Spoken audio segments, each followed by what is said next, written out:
Good evening, ladies and gentlemen. Welcome to Earworms, or if you've been here before, welcome back to Earworms. I'm your host, Dr. Lawrence W. Moore of the Wayfarer Project, and tonight, no pressure, no pressure whatsoever, we are going to be doing Blade Runner from 1982, which means there's going to be a good deal of discussion. Because we are also music lovers here, and we do like the music of Vangelis and the score for this film. So we'll be talking about both in equal measure. There's so much artistic beauty and expression to talk about that one of my colleagues and I will probably be very wordy. Two of us might be a little bit quiet because we do have two Blade running virgins with us this evening who have not seen the film. But as this is going to be a 3-week ordeal, they will be shortly. So anyway, before I just go on and on, let me get into my stealth mode here. So I'm looking maybe a little less ugly on screen. I have a face for radio, as one might imagine. And we are going to invite on our first panelist. Those of you who have joined us before remember him as Mike Mountain Hawk Gorley.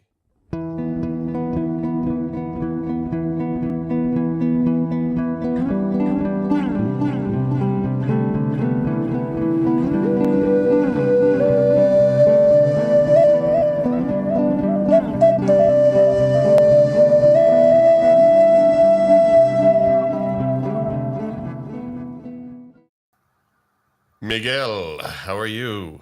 Well, I guess I'm a 63-year-old Blade Runner virgin. Well, I'll try to watch it in the next upcoming weeks. well, was it 72 hours of work this week for you? Gosh, no, 62. I got today off so I could mow my lawn and leaves. Oh, so the age and the work had lined up this week. Well, Mike's been trying to get that overtime in while you still can in this economy, so we do not blame him one bit. Yeah. But actually, it's probably cool to be talking about this film and having some people maybe get the story first a little bit, because this is part one of 3, so we're doing the first third. Well, I do And like also, Vangelis. you'll be hearing some music, so you'll have some fresh ears for that. Yes, I was just said I do like Vangelis. So Van, someone's going to clobber you in a minute. There's some pronunciation controversy about that, but that's okay. You could say Moog if you want instead of Moog. All right, here we go. For the first time of having an intro video, please welcome aboard my wife and partner in life, Psyche Opera.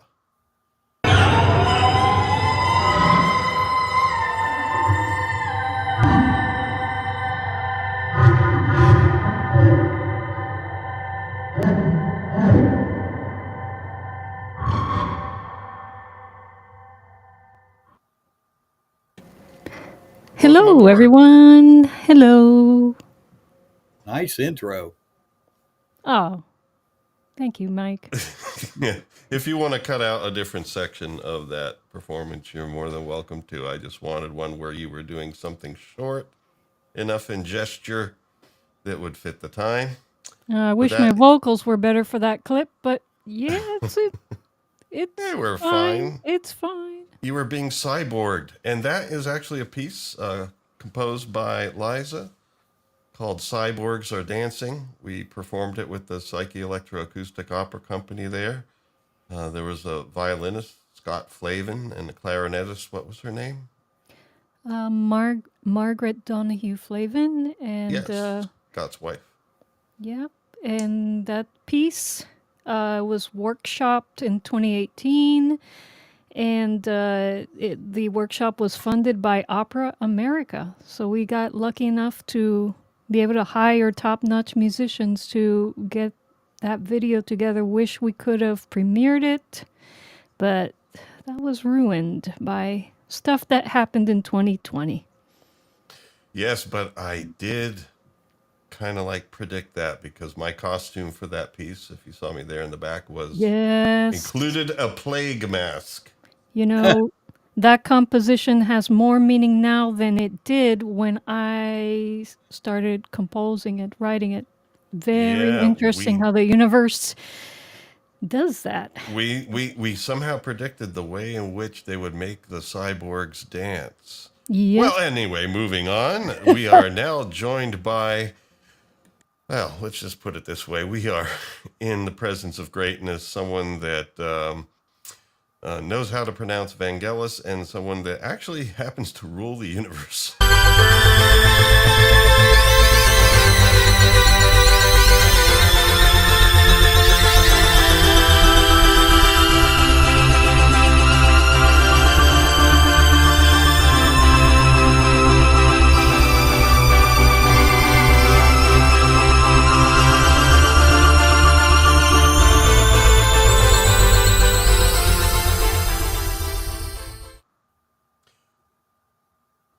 Welcome aboard, sir. Yes, I always like to dress formally whenever I'm watching excellent media like this, and yeah, Vangelis is definitely a top composer for me. No, we're not beating on you, Mike, at all. It's just I used to pronounce it Vangelis until I learned otherwise. And, Yeah, same. It was just, I mean, Americans just pronounce things the way they want, I guess. And He's Greek. He gets to decide how his name is pronounced. yeah. So anyway, this is our flex mode, folks. We are using EVMux for the first time for this stream tonight. This is flex mode, and the beauty of flex mode is we can kind of arrange ourselves in different ways and all this sort of stuff on the fly. Ooh, Well, cool stuff. But I have set up scenes for when it's time to do slides and things like that. But anytime we need to do a quick little hit, we come here to flex mode so that way we could throw a little bit of something at people now and then. You never know. It might be nice to have maybe this. Then I shall. Jesus Christ! And that can only be achieved in flex mode. So let us enter slide formation. Incorrect. This is slide formation. And let's call up the slides. We're going to begin with Vangelis because we are, after all, earworms. And I have, for our slide presentation, the good old blue Greek swimming certificate layout there. I think it looks kind of nice. Got a decent photo there, not AI. So anyway, folks, now Jay, since you are a lover of his music and his works, is there anything you want to say before we begin? Yeah, I mean, so the thing is, the Vangelis, the like the time that he was composing, it starts earlier than most people are generally aware of, and includes many musical soundtracks. Tom brought up L'Enfant from the Year of Living Dangerously, which is a great track. I prefer that one over the theme to Chariots of Fire. But when I was a kid, I didn't actually realize that I was hearing Vangelis when I was watching like TV ads for certain events because they would play Polestar, and Pulsar would just you would hear it, and it was just kind of became ubiquitous like in the mid late 70s in certain like local advertising, and then when Cosmos came out in 1980. I watched that when it was airing on PBS, and Oh yeah. that was, you were just blown away by how integral the music was to the visuals and set the mood. And then Blade Runner comes along and just knocks your socks off. But there's a lot of very good soundtracks that he does. The Bounty is a great movie that he does the soundtrack for. And I think continued on into the '90s. Although I think the last one that I'm really, Yeah, I have a list there. the one that really, I think the last one that really kind of sticks in my mind is the 1492, the Conquest of the New World, that he did. After that, I know he kept working. It just became less obvious because there were so many people that were imitating his style. Yeah, 2004 he did, we'll see, Alexander. Mm-hmm. And it's a film I didn't see. Maybe I should check it out. But It's a bit sus. yeah. And that's, but it's Ridley Scott, but it's Ridley doing his questionable history. Now, did you say sus or cess? Sus. Okay, all right. I thought you were pulling out a new one there. Yeah, it's a little bit of cesspool there. Yeah, well, there's that as well. Okay. So, Mike, what was your exposure to Vangelis? I've I heard know a it few of wasn't his Blade films. Runner, but No, not Blade. No, I'm more familiar with his works with John Anderson of Yes. oh yes, John Evangelist. Vangelis. I did it again. Vangelis. Bob Moog's going to show up at any moment. Yeah. Vangelis and Moog. Yeah, I'm going to get mooged. Well, anyway, we'll move on here because that is something, too. I have their first album, John and Vangelis, but they had 3 others afterwards. The first one, I mean, I didn't get the other 3 because the first one is like, this is kind of cool, but it wasn't what I thought it would be. I don't know.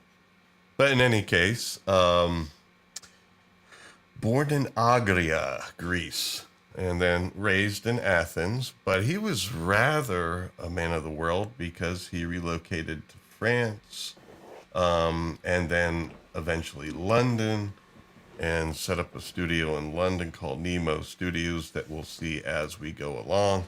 So he's well-traveled, as they might say, and at first, his musical beginnings, while he was classically trained, were in the bands Forminx, excuse me, hard to pronounce that, Forminx, and Aphrodite's Child. Has anyone heard any of the music from either? No, Forming sounds like an insecticide that you spray around the house to deal with termites.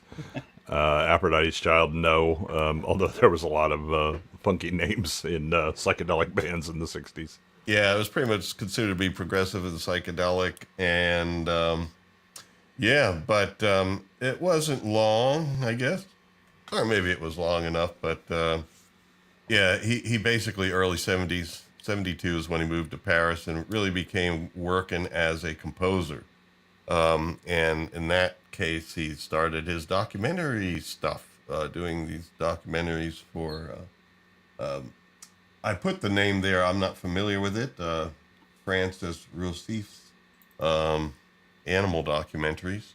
I have a feeling because during that time, there was a number of documentaries that were a little bit on the psychedelic side, and that may have been one of them. I don't know if either of you guys have seen or heard the music from Ron Geeson and Roger Waters doing the sound for The Body, which was kind of a documentary, but they put some pretty tripped out music in it. I guess I'm not familiar with it. No. Yeah, I'm the only one. But if you look that up, Ron Geeson also did the orchestra for Adam Hart, Mother. That I'm familiar with. Yeah, it was orchestral music plus some synthesizer that Roger was just playing with, and plus a lot of vocal stuff that Roger did. You know, he could be a small furry creature gathered together in a cave. Indeed, wanted to be. So anyway, moving on back to Vangelis. So 75, he moved to London and started his own studio called Nemo Studios. Perhaps he was exploring the deep oceans of his mind, and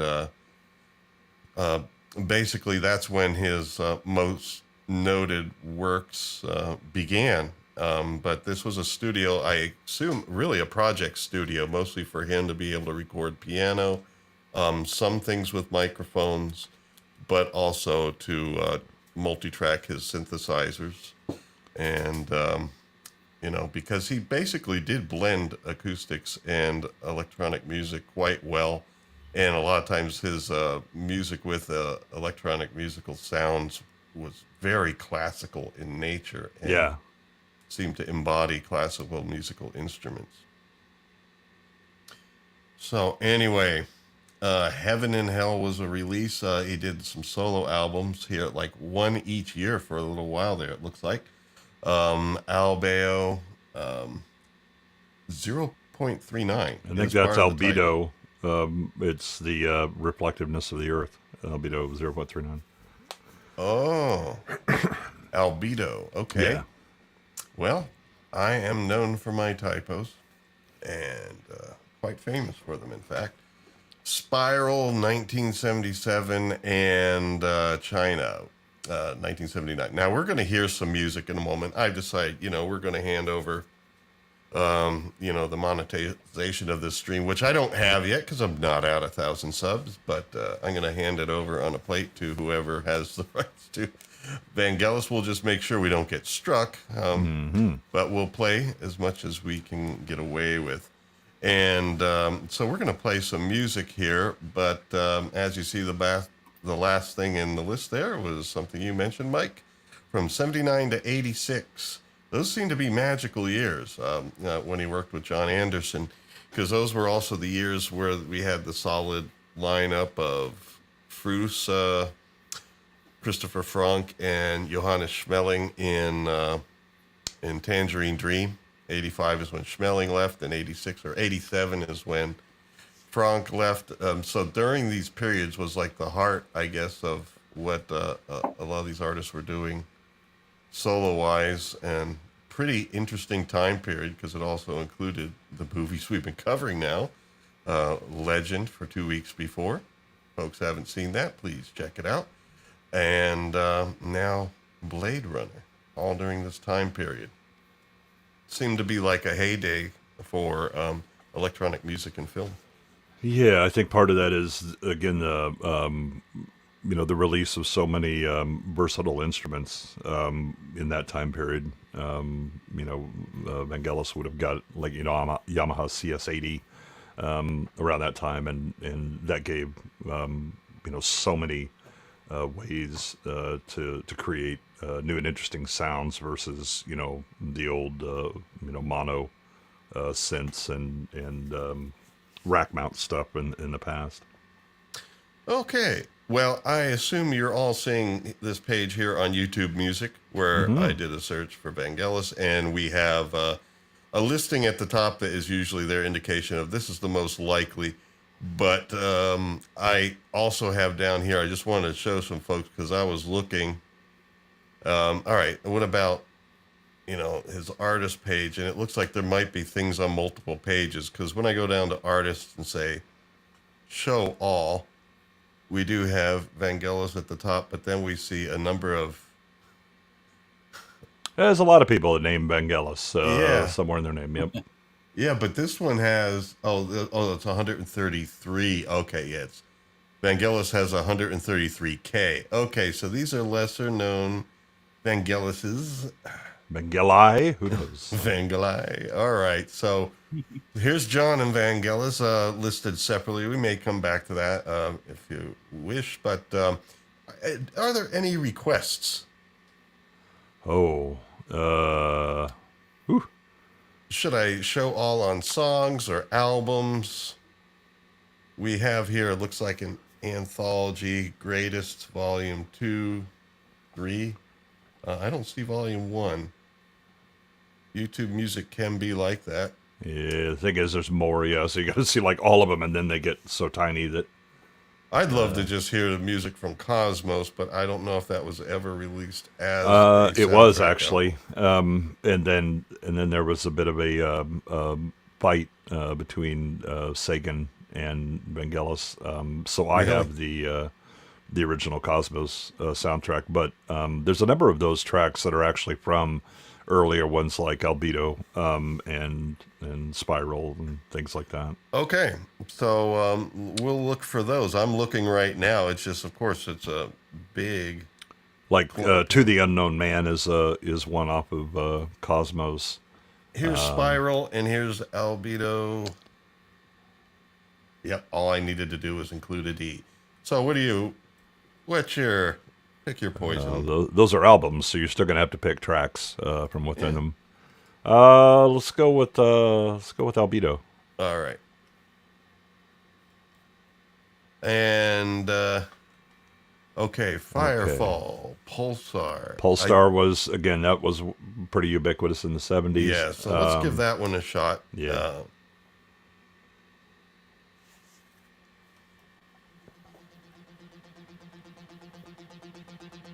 Uh-oh, it's coming in like Mannheim Steamroller. We're about to have Christmas music.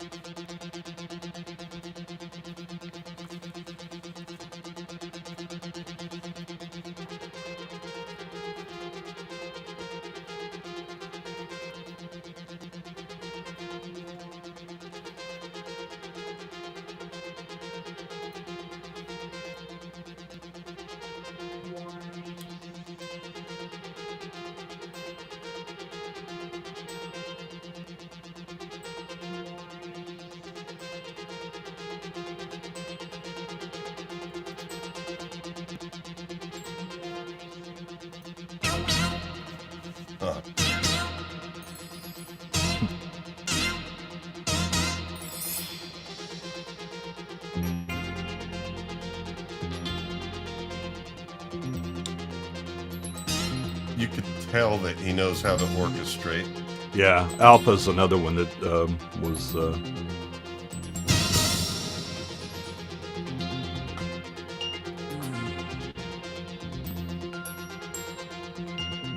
Oh, wow. Folks, this show is best heard in headphones. I will recommend that. Yes.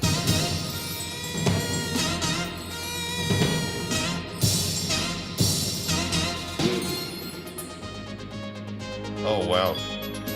Great change of key right there.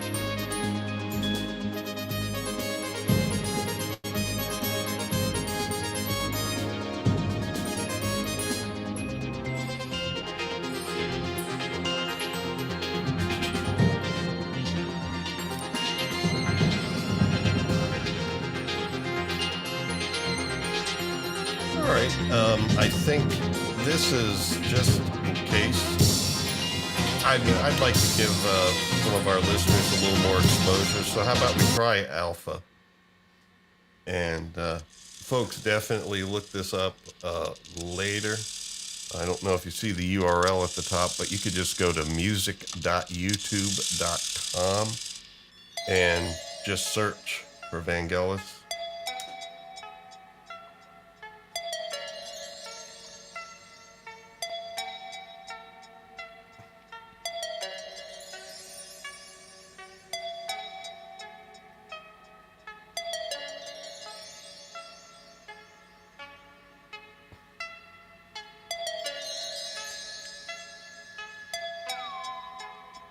This is one where, as the song goes, he keeps adding instruments and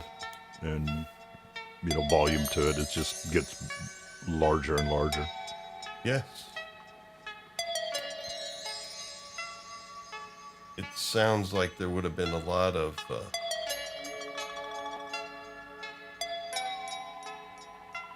it looks like so far this would fit on 8-track tape. Yeah. But this song, like, so you hear this very simple beginning. If you listen to the last minute of it, it's like an entire orchestra attacking you.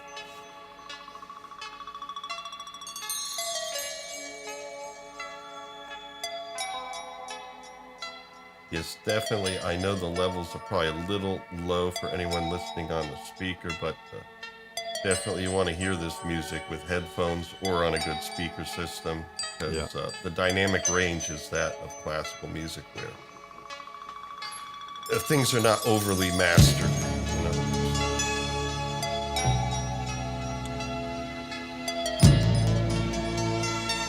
Yeah, and I'll always remember the. I can immediately visualize in Cosmos what's actually being covered right now. So that he has the calendar that starts with January 1st as the Big Bang, and it goes all the way to now, and so it just flows through like these things happen. Then biology, right? The evolution from single-celled organisms up to humanity, all within the time frame of this song. And it so was it's like pretty 5.5 fast. minutes. Yeah, 5.5 minutes, assume. Yep.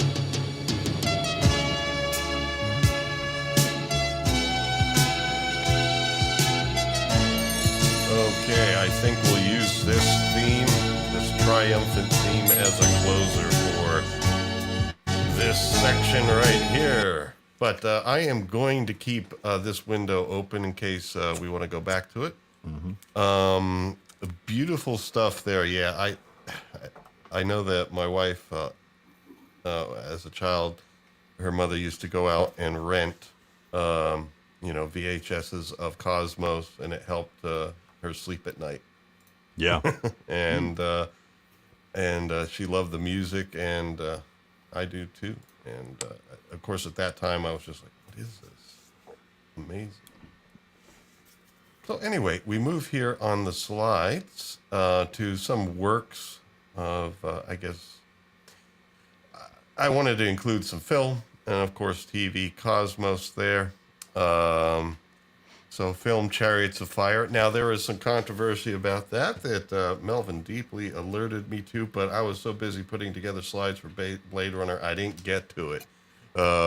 But there was. That's probably for the best. The controversy seemed to be pretty much one-sided, and so essentially, Vangelis was sued by two composers. One, a label, and then a composer, a fellow Greek composer, and the claim was more than a bit weak.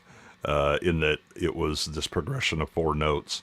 That the Greek composer claimed that, well, this is from my song, and Vangelis had heard it. Well, except that Vangelis would also use that same progression 4 years before in one of his own songs. But more importantly, the way that this was resolved is he, before the judge, brought in his synth equipment and demonstrated how he composes something on the fly. And the judge was like, "Yep, good enough, dismissed, you win."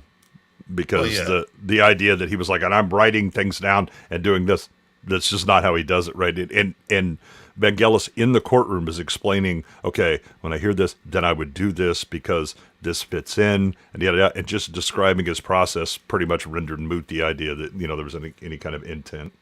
Well, yeah, and the other thing is, I think, especially after there's more and more cases like this, I mean, it's really at the point today where, you cannot say, well, I own this chord progression, or I own this, even progression of notes in a melody. You would need to have, like, chord progression, melody, and some rhythmic activity, all three kind of really work together in the same way in your piece as someone else's piece in order to really say, okay, right, this is copyright infringement, because the individual elements, and just with human beings all over the earth, just like hearing things and making things, actually taking something from somebody, you have to really take a lot more elements. Yeah, although again, the law was a bit different in the 80s.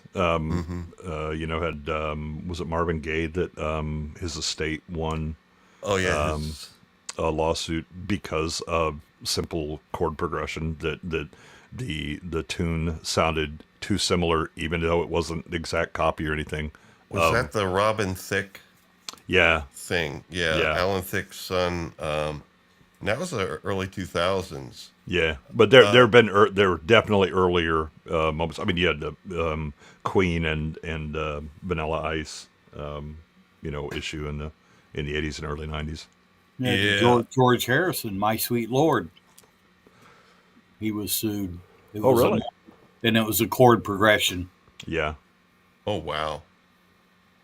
Yeah, so again, copyright law and everything, it's what was true in the 80s is not true now. There's been, noticeable Well, changes thank and, God. Well, look at all yeah. the blues songs. Well, Yeah. you have to like give the lawyers a little bit of time to learn a little bit of something about music and art. Well, it was more about the law changing. Yeah. That there were and the judgments that were made, but more importantly, you had things like DMCA, which we all think of as, oh my God, it's this hammer that is held over people on YouTube or whatever. But the DMCA very specifically set standards for copyright that were much different than what the standards were prior. Well, since this is going to be a 3-part series, I believe we're going to be moving on to Blade Runner real soon now. But just hearing this list of Chariots of Fire, Blade Runner, I mean, from 1981, 1982, and then 1988. Oh, wait, no, that's 3. That's Yeah. a 3.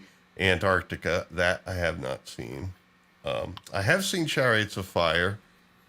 Can't say that when I saw it as a kid that I really found it all that really interesting, but No, it's a plotting story. yeah. The year of Living Dangerously is right there in 81, I believe, as well. Oh, And that's a Mel Gibson and Sigourney Weaver oh movie wow. about Malaysia, I believe. And yeah, he has some very good The Year very of good Living stuff. Dangerously. We'll Yeah, have to check that out. yeah, But yeah, Antarctica, don't know. And then The Bounty, you said was good. yes. So that will be something That's for me another to Mel check out Gibson as well. movie.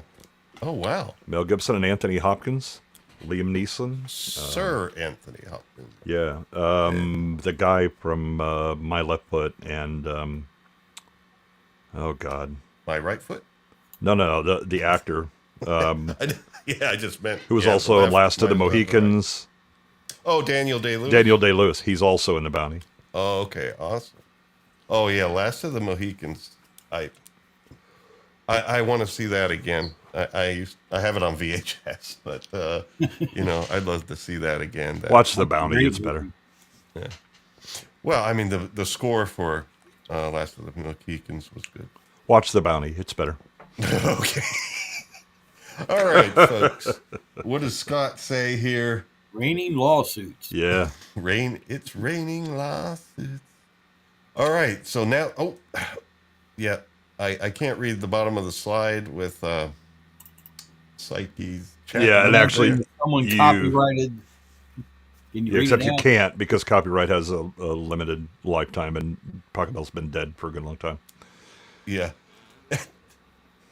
And raining lawsuits. Okay, Liza, let me get these last 2 in here. Okay, so, last 3, Now, 1492. just to clarify, Okay. what I meant by Pachelbel is the Pachelbel chord progression, which is used ad nauseum in tons and tons of what do you call Pop songs like pop songs? You Two With or Yeah, the Without You. the Pachelbel sequence and the circle of fifths is ubiquitous in pop songs for a very long time, and I was just it's like imagine if somebody managed to win a lawsuit because somebody used the Pachelbel or the circle of fifths in their song, and then everybody else using it in their song after and so Scott mentioned, it would be raining lawsuits all Yeah. the time. Yeah. And so, just to clarify, I didn't mean Pachelbel the composer, but what Yeah, well, that's people- actually the good,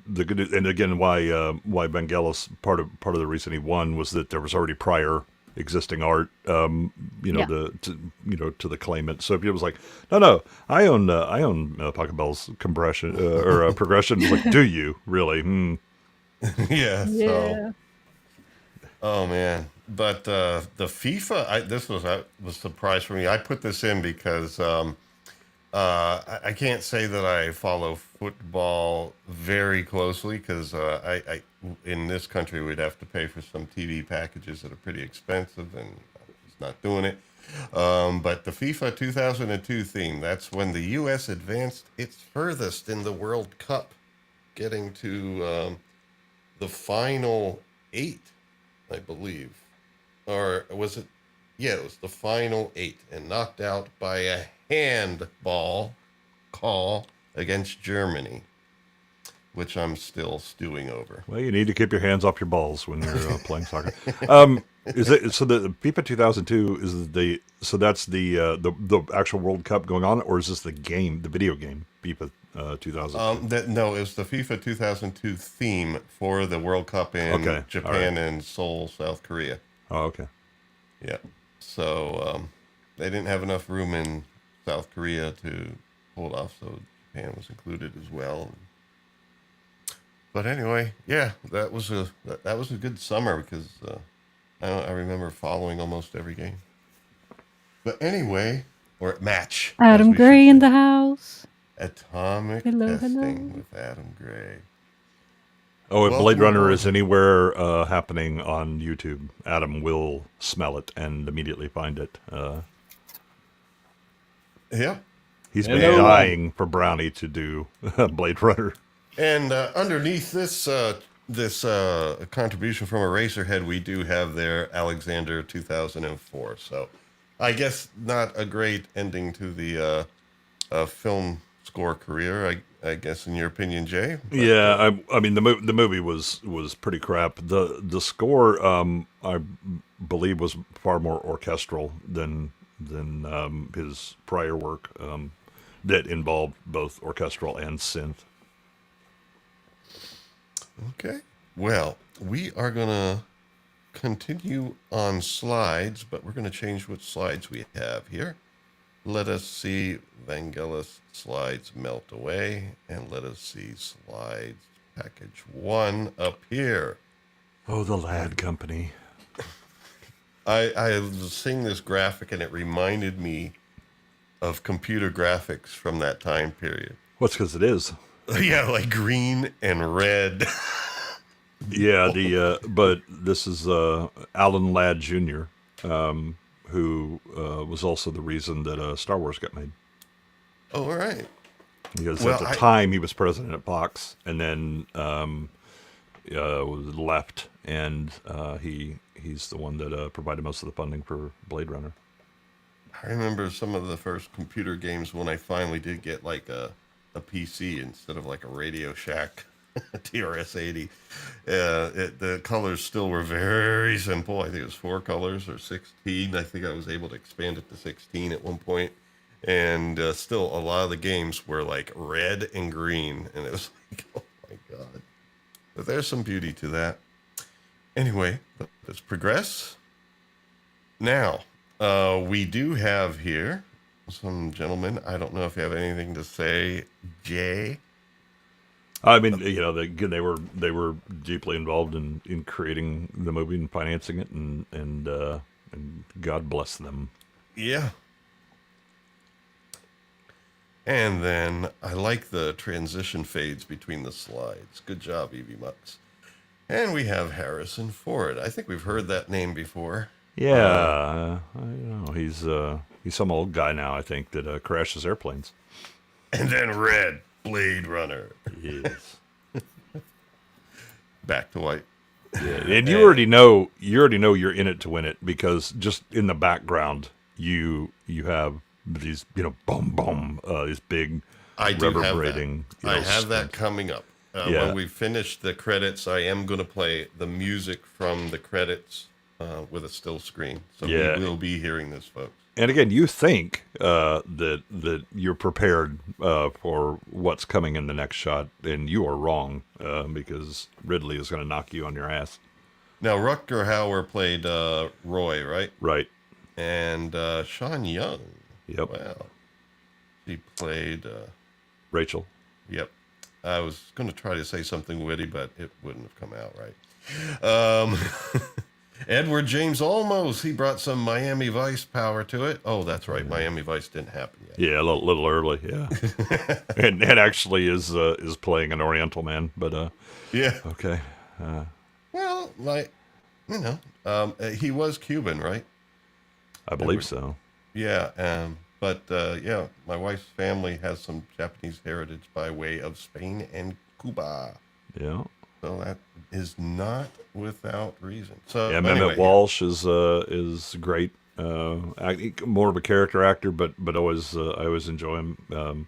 I think between Fletch is probably the one I love him best in, where he's the doctor. I think it was Fletch, the rectal exam. Yeah. This is Daryl Hannah's. I think this is her first major motion picture. Well, we could definitely have if some folks in the chat want to help out a little bit, definitely could try to look that up just to verify. I am kind of going to be a little bit busy myself, because you know what? I am going to try to look up whether Edward James Olmos is Cuban or not, because I don't want to leave that hanging out there. Just make Adam do it. Adam will do that. That's yeah, fine. okay. That's fine. Yeah. And then we have William Sanderson. Now, no, wait a minute. I was going to say this. I forgot. Back here with Daryl Hannah. Hello? I'm Yes. Larry. This is my brother Daryl. Yep. And this is my other brother Daryl.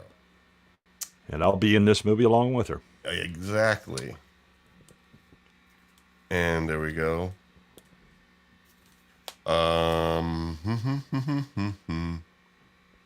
I'm just letting you go in case you have anything to add to that. And then, of course, I can't exclude whoever's under the "and" position. Well, yeah. I mean, the good news is that there's a very short list of actors that you need to keep track of and characters. This is Zora. Yeah, Zora. I mean, we'll get to that later. Like, there's some questions I have about their purposes for creation. But anyway, Zora is a very straightforward reason for existence. Yeah, but it seemed like Pris's existence was the same. No, they're not even close. Oh, okay. All right. And, of course, the music by Vangelis.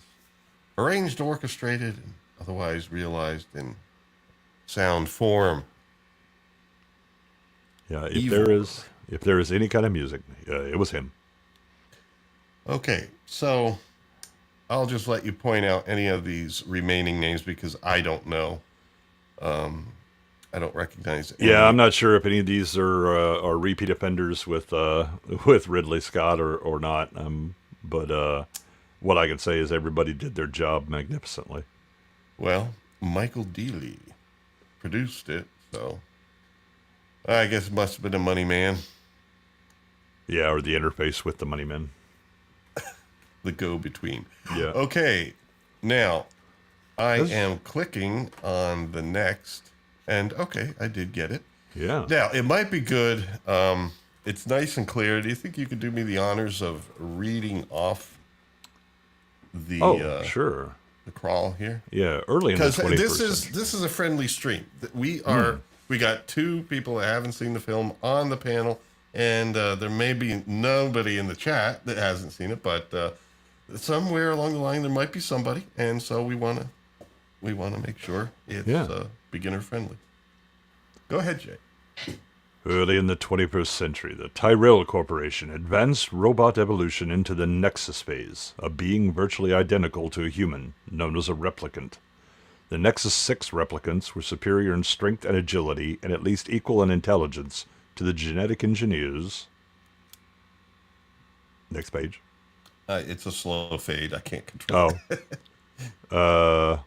Engineers. Oh, okay. Who created them? Because you're just missing like one line. It's at the bottom. Oh, okay. Sorry. Yeah. I couldn't get them all in. Replicants were used off-world as slave labor in the hazardous exploration and colonization of other planets. After a bloody mutiny by a Nexus 6 combat team in an off-world colony, replicants were declared illegal on Earth under penalty of death. Yes, but Special police squads, Blade Runner units, had orders to shoot to kill upon detection any trespassing replicant. This was not called execution, it was called retirement. yes, government liked to find euphemisms back then as well. So remember, kids, we're actually watching things that happened 5 years ago. or maybe should have or could have. Well, again, that dystopia is far superior to the one that I'm stuck with. Hey, welcome, Jamalama. Good to see you. All right. And so, anyway, this is some of the opening visuals. I assume it's just an indication of industrial activity in Los Angeles, or Los Angeles has become a megacity, so this is really built around a cyberpunk kind of view of things, where you have less government, more just giant corporations that are involved. But you have a permanent haze because of the smog. You know, it's always kind of raining. This is, you know, as with a lot of speculative science fiction of that era, you have, you know, concerns about wealth and corporations, as well as the environmental issues. And acid rain was a big thing in that era. And all okay. that. But yeah, it's a big damn Yeah. city. Oh, but the rain sound is a wonderful part of the sound design in scenes, and the music integrating with it. I mean, Vangelis did not have to be. He was very delicate with the score, and worked it in with the sound design very well. In fact, we're going to hear this whole sequence musically coming up in just a moment. But I wanted to mention this because I forgot to say it earlier. The story was based on a story by Phillip K. called Do androids dream of electric sheep? Exactly. And I don't know the answer to that question, but perhaps we'll find out. Or perhaps they might dream of something else. They might, in fact, dream of this sort of thing. Play it. Silence? Legends can be now and forever, loved by the sun, loved by the sun, loved. Because, yes, there are unicorns in this film as well. It depends on the version you watched. Well, we are doing the final cut version. Right. That's what I had access to. And Ridley did a little retconning and pulled things out of his butt to explain things in his later cuts. so this is a late. I knew this was a later cut, but I didn't know if the whole unicorn thing was an add-on or not. Gap doing the origami is part of the original, but Ridley putting in the unicorn bit and then claiming that Deckard was a replicant is all retcon on his part. The actual writers are like, no, Ridley's full of shit. We don't know what he's talking about. We wrote the damn thing. We might have some idea. Well, yeah, one thing I was noticing, because I've heard of that controversy too, and the thing is, yeah, I don't know the whole history of the different versions and everything, but I was like, you know, if he was a replicant, he'd probably, well, I guess he could have been an older version or something, but, you know, they pretty much had a strength advantage on him pretty well. Yeah, I think the bigger thing is that it screws with the themes of the movie by making him a replicant. But this is not unusual. According to George Lucas, now Greedo apparently got a shot off at Han before Han shot him. That's not what happened. Han shot first, and he was the only person shooting. So stop that. And Yeah. now there is a big difference between what was released in 1982, the theatrical cut, where if you'll notice as you watch this movie that this is very much a noir Oh, yes. style, right? Nouveau And- Noir, I believe. Yeah, Neo. Neo. Yeah, but in the theatrical cut, they have Harrison Ford doing voiceovers, much like you would see in an old noir movie. You know, with I knew she was the kind of dame that was going to be trouble as soon as I saw her. Right? You know, it's not diegetic to the scene. It's just him, you know, either internal monologuing or talking. The problem is that Ridley and Harrison both didn't like that idea. The studio kind of insisted on it because they were like, well, people are going to be confused. And so Harrison came in and did the most atrocious voiceover work that he could possibly do to try and make the studio not do that. And the studio did it anyway. The thing is that watching this movie, Harrison's mailing it in a number of areas. Yeah, and, I was like, he's trying to be. Well, he claims he's trying to be, kind of this aloof, stoic, noir kind of guy, but he just comes across as kind of a putz that Yeah. isn't trying very hard. And there's a difference between a cop that's just tired of all the things he had to do and went through, and a cop that just doesn't give a shit. right. He was definitely in the when I'm ordering noodles. He was definitely Yeah, giving off that's a radiation. fun play because again he's retired. Yeah. Leave me alone. And him faking that he doesn't understand what Gap is saying because as a cop you would know this polyglot language. But anyway, yeah, the opening visuals were very good, and I'll definitely need your enlightenment on the different versions as we go. Now, go These ahead. are all miniatures. Yeah, These are all built by hand, lit by hand. They're massive. This massive cityscape is built by a whole bunch of model makers. yeah, I mean, yeah, you could kind of see it when you're looking at the details, but it doesn't stand out at you. Yeah, and it's even so like right here, right? This again is model with inset, and you can see the fans turning inside there, and all that. This is again Ridley. This is Ridley Scott absolutely on his A game, doing the things that Ridley Scott is great at.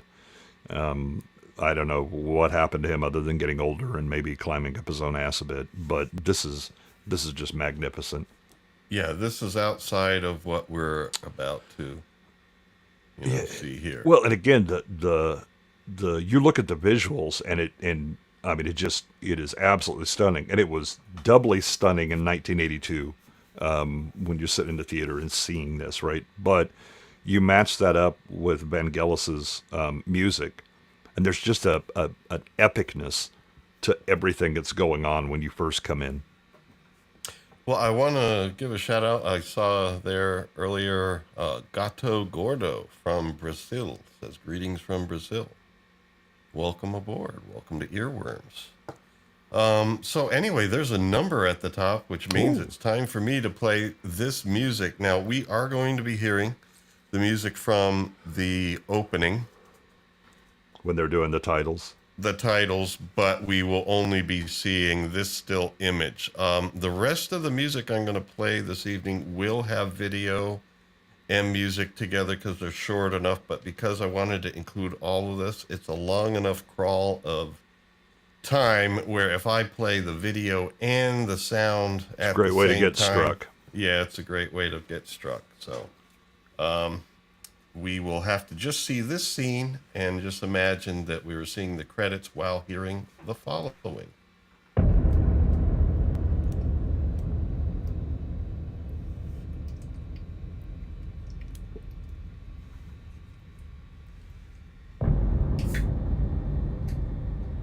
Yeah, every time you're hearing one of those hits is when they're showing something. Yeah. And then the eerie synth in the background. Very delicate. Yeah. So you had this contrast between a kind of like a harsh weight coming down and Yeah. then this.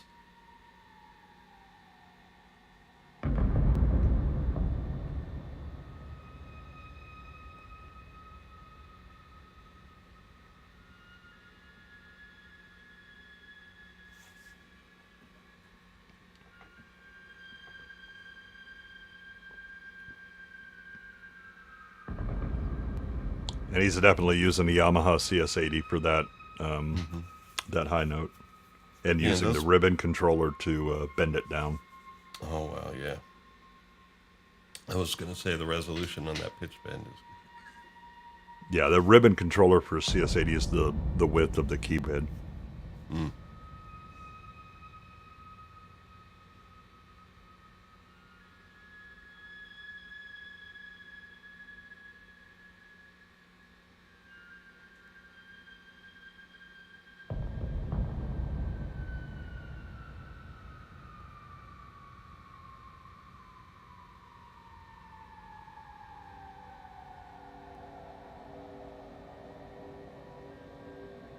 And here comes a police spinner.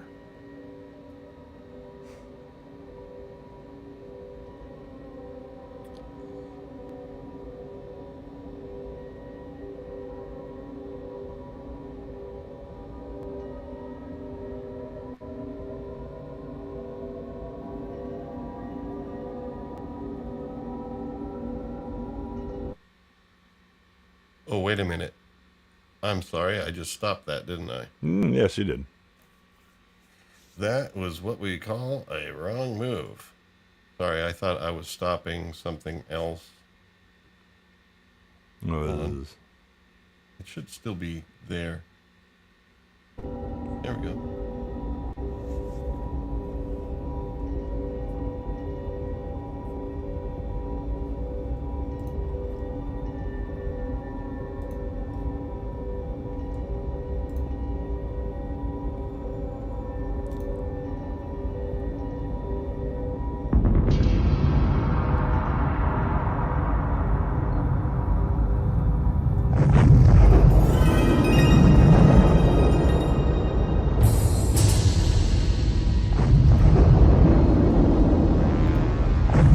yeah. Now you're seeing the Yes, the city. plasma bursts. Well, this is- there went my spinner.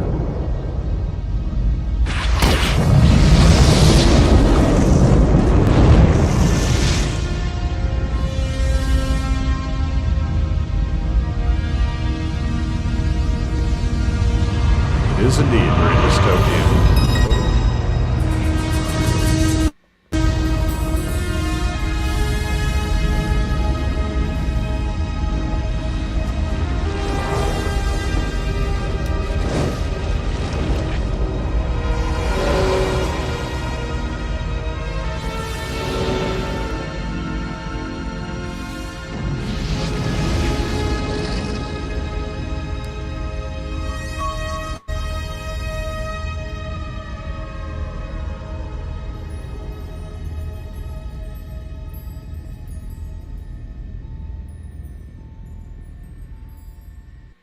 And there in the background, the sound design of the electronics leading us into the first scene. Into the interrogation room, yep. Yep.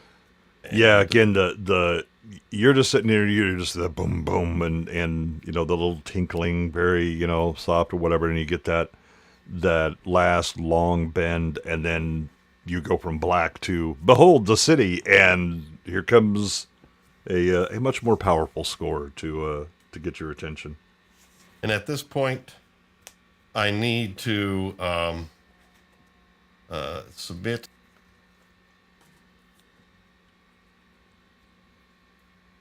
I need to submit an apology here while I am on screen, and I just wanted to make sure I did this sincerely with my face.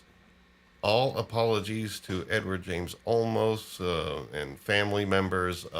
Indeed, you are not Cuban, you are Mexican. I'm sorry if there was any misunderstanding there, or if you've, found any enjoyment finding a new heritage only to find out you really didn't have that heritage. Well, yeah, I was probably easily confused because of the Miami Vice tie-in, and you just assumed that. And I did live in Miami for 20 years, and my wife is from Miami. And there's a very strong Cuban community there. Yes, they are. So anyway, we are going to move on to our slides again. Although now, this time, we are going to be calling up different slides. Excuse me. There will be some issues here and there using a new software, and although it is rather powerful stuff. Certainly wait a less minute. painful than some of the prior Yeah. software we've used. Okay, so here we are. There's Leon. Oh, our good boy Leon. You know, we're trying to raise some money so that he can buy a chin. Yes. I was going to say he might miss when Pobrecito. chewing now and then. But I think he was well cast Yeah. because this is a replicant who's supposed to be able to lift heavy weights and do cargo loading or other things. And so he certainly did look the part. So as he comes in to this room for interrogation, the kit bashing that they kind of did for this equipment was pretty cool. They only showed enough of it to make it look serious. Yeah. Yeah. The Voight comp, the meter that they use. I love the breathing, portion of it. We have the scalloped bellows on Yeah, the right side. behind the monitor there. The monitor Yeah. showing the eye, so you know the person's being examined, because they don't announce what this is. You just get this intercom sound. It sounds like you're in maybe kind of a gloomy hospital or something. No, And, it's basically you've been sent to HR. Damn it! yeah. Which is And literally there what's you- happening here. Yeah. And there's your eyes on the monitor, and there's a breathing thing behind it, those bellows. Yeah. Yeah, you see that it's about asking some questions and, respond quickly, Is And, this an IQ test? 'Cause I already took one. It's fine. Yeah. There we go, There you go. man. And the way that they move up and down is great. Yep. And so this is Holden. He's doing the interviewing, at least for a little bit here. He's approaching the end of his career. And He doesn't know that yet, but And then, the face is great. And the acting is, what you would, I guess, expect from somebody that works with their hands, does a lot of heavy lifting, and indeed maybe has slightly less empathy than many organic humans. So anyway, the Voight comp test is designed to look for emotional response by looking at the pupils and then the face for blushing, little micro movements that you're not able to control. And we will get a reason for that a bit later as to why Voight comp is useful. Yeah, I don't have the dialogue totally memorized here, but it was like at first he mentioned the address of his hotel. That's the hotel I'm staying at. And he Yeah. says, nice place. And he's like, oh, Yeah, I don't know what the response is, but I guess. I guess so. Sure, I guess. Asks him about a tortoise, walking through You're walking the in desert. a desert. Yes. You see, which one? What? Yeah, Which well, desert? Which desert? And it's like, it doesn't matter. Yeah. Why am I there? Yeah, Leon's already trying to avoid. He's playing dumb, Yeah. but yeah, he's trying to foul up the questions as best he can. Yeah, well, then the question is like, you see a tortoise. What's a tortoise? It's like, have you heard Tortoise, of a what's turtle? that? Have you heard of a turtle? It's like, Sure. yeah, I know what a turtle is. Haven't seen one, but well, I mean, in L.A., if that's the way it is at that time. Well, it goes on to show that animals are exceedingly rare and I believe in many cases illegal to own, and so you have artificial animals. Yes.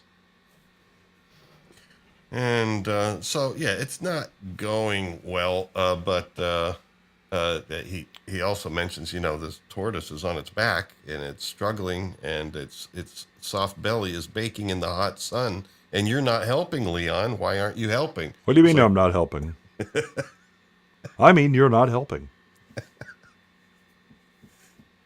I think you might be leading the witness there. Yeah. sir. Well, again, this is not question and answer. This is I need to get an emotional response from you. Yeah. So anyway, eventually it gets around to Leon's mom, and I do love the way, because if you watch Leon, he kind of shifts in the chair a little bit. You can tell he's uncomfortable at first, but then you see him lean a bit more, and you can tell he's pulling something out yeah, and putting it under the table, and you see his two hands there. kind of then, like Greedo.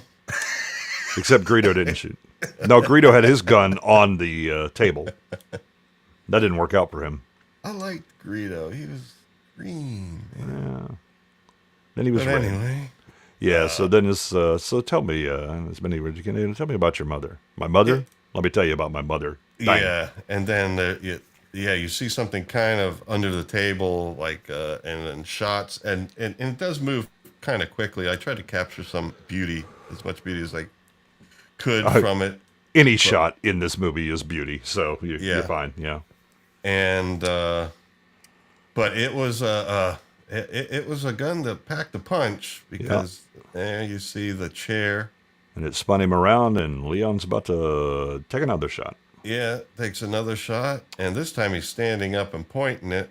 Now I'm sure some people have asked before doing these interviews, isn't there a bit of like a search or a metal detector? No, because I mean, what they're doing is this is at Tyrell Corporation, and they're just interviewing employees because there was an incident with the outer security, and so they're doing a normal scan, just interviews with the employees to see if by chance a replicant has illegally returned and is trying to work there.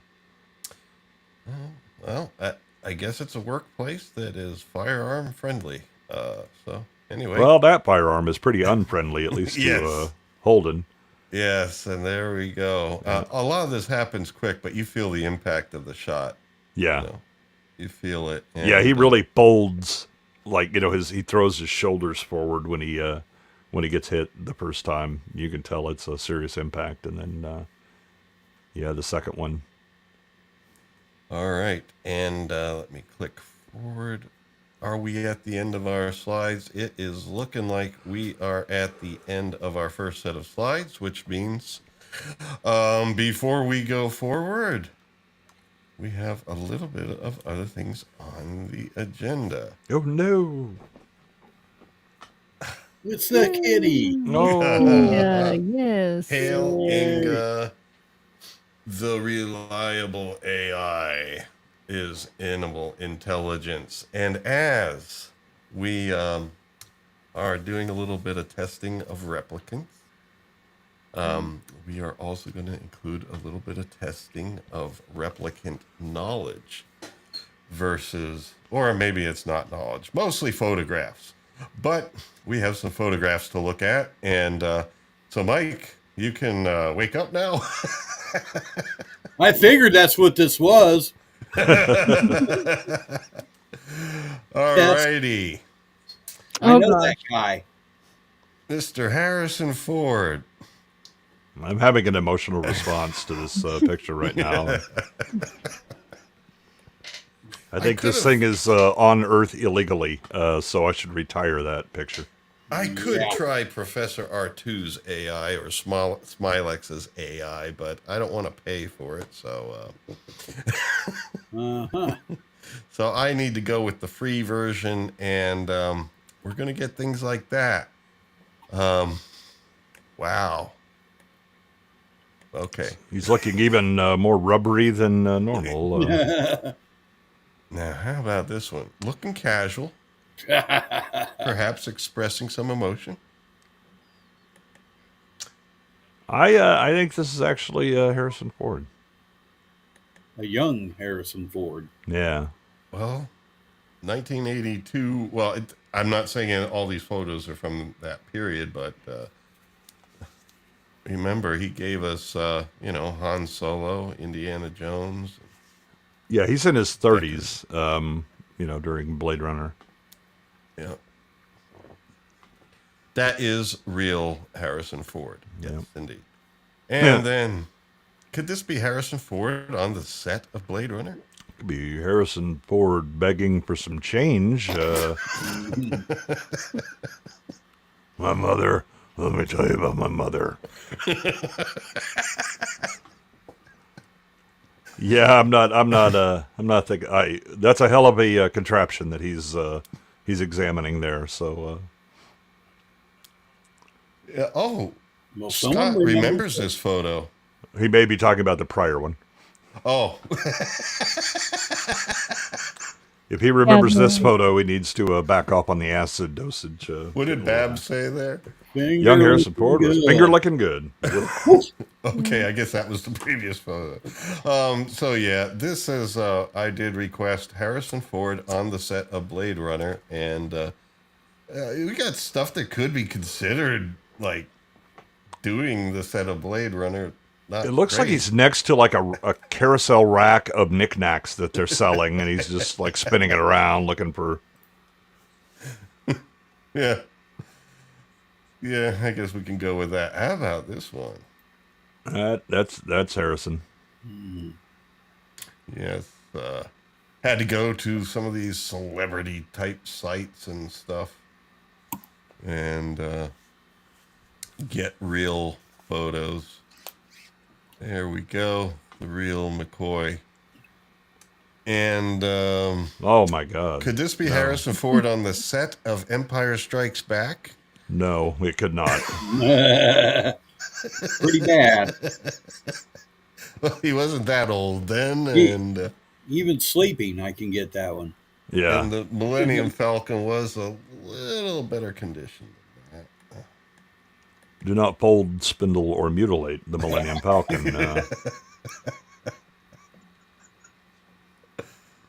Okay, and then Little Raiders. Uh-huh. And yep, that looks like Harrison as well. And a real bad. and indeed it is. But also, since I'm exploring some of these sets, could this also be from Raiders? Got some Harrison on Harrison action here. Both of them ordered via Temu. That one. I think I'm seeing double. Oh man, yeah. That's one thing. That's a telltale sign of replicants. They travel in pairs. Yeah, Is that it? No, well, Leon was kind of loner for a bit, but yeah let us not photocopy our replicants. That's it's a bad plan. yeah, replicate the replicant. Yeah. Yeah. Yeah. That's Harrison Young. Looks like a Harrison Ford to me. 2 ears. Oh, no. I'm going back to sleep now. Jesus, what? This could be Halloween masks. Oh God, that looks like if Harrison Ford and Lance from Creative Outcasts had a child. Man, the forehead. You've been really thinking hard for a lot of years there. All right. Yeah, not quite. And then we have, could this be some sort of Blade Runner collage of some sort? It could be. It could be for someone that hasn't seen the But- film. Well, I did ask I for haven't, Harrison like- Ford once again on the set of Blade Runner, and I got 3 not Harrisons, and I got an owl at the bottom, which was kind of neat. Well, that's appropriate at least. I Picked think up it on mixed the up owl. Harrison Ford and Tom Cruise there, maybe. I don't know. Looks like the kid that was in 2049. Oh, It looks like him and Harrison. kind of schmooshed. blended. Yeah. Now, what's your take on Blade Runner 2049? I haven't seen it. It's shit. Okay. I was just having a hard time figuring it out because some of the Brown Alliance, I don't know, were kind of kind to it. I think the Mega Geek was kind of, I don't know, Am I seeing double again? thought it was all right.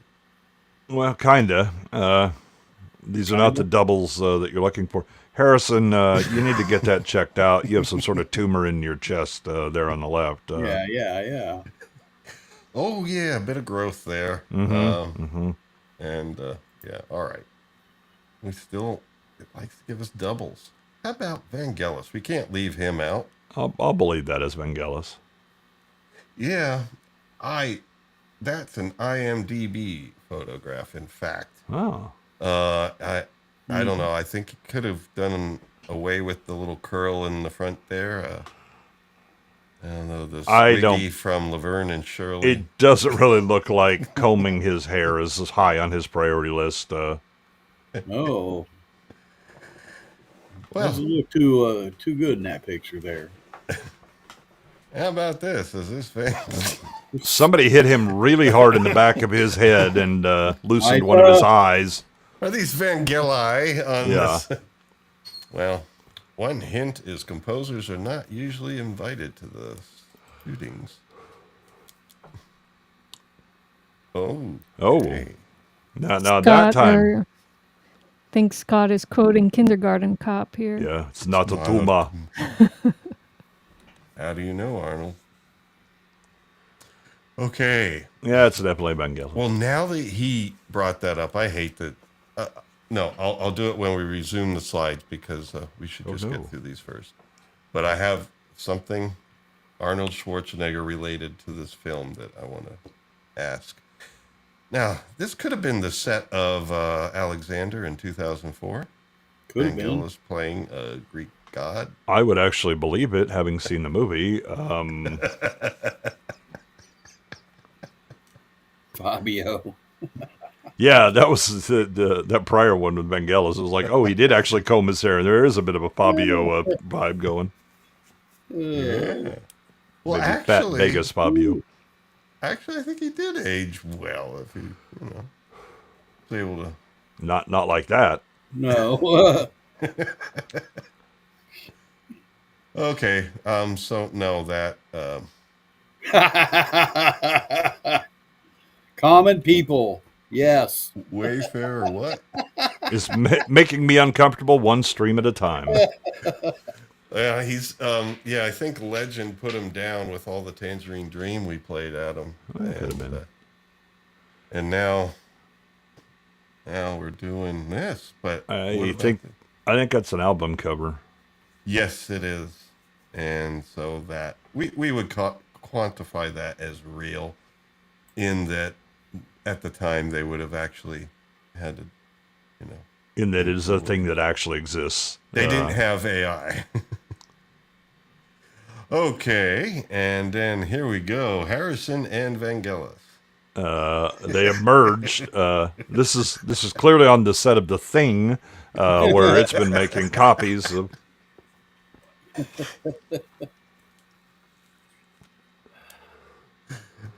Scott's happy. There we go. Oh, We're my still God. looking to see if we could. I was really searching to see if I could find if Vangelis and Harrison Ford had met, or there it looks like they may have merged and had a kid. Yeah, they merged in the prior one. This is a very early shot from Neanderthal Ford's career.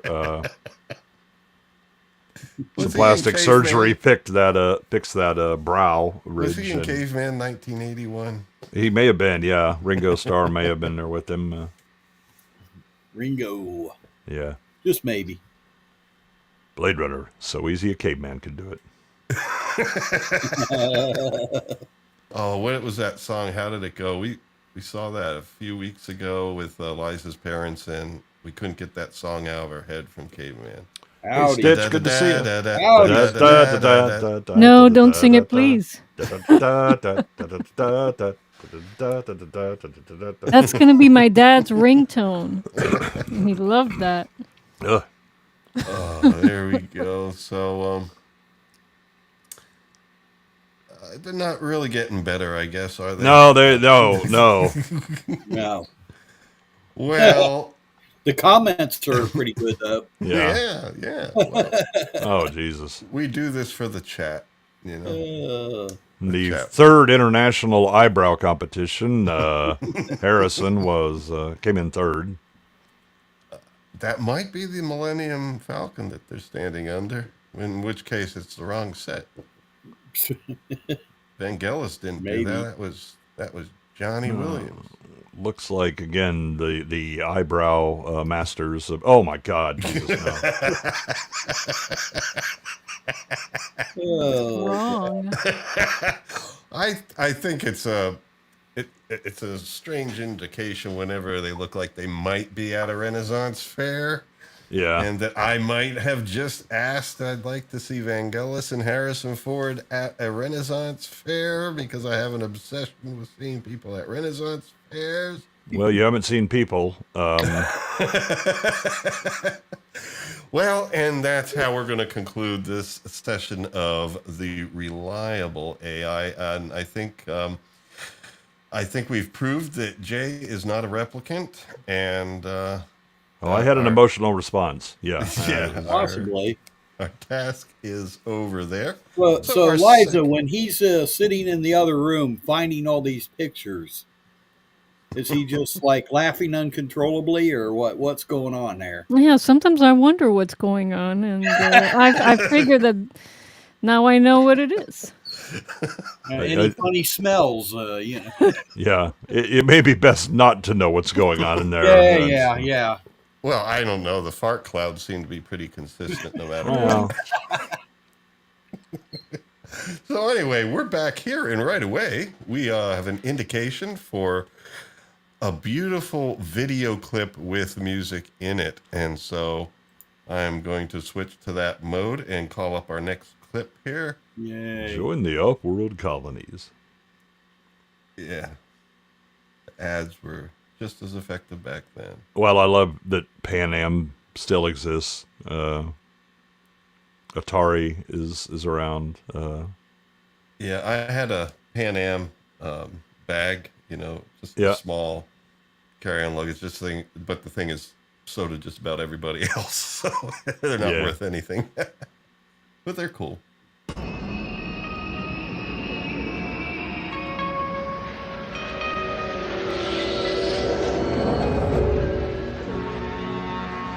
A new life awaits you in the off-world colonies.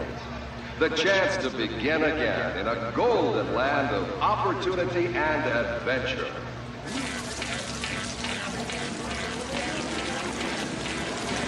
I wanted to catch some of the sound design there. Yeah.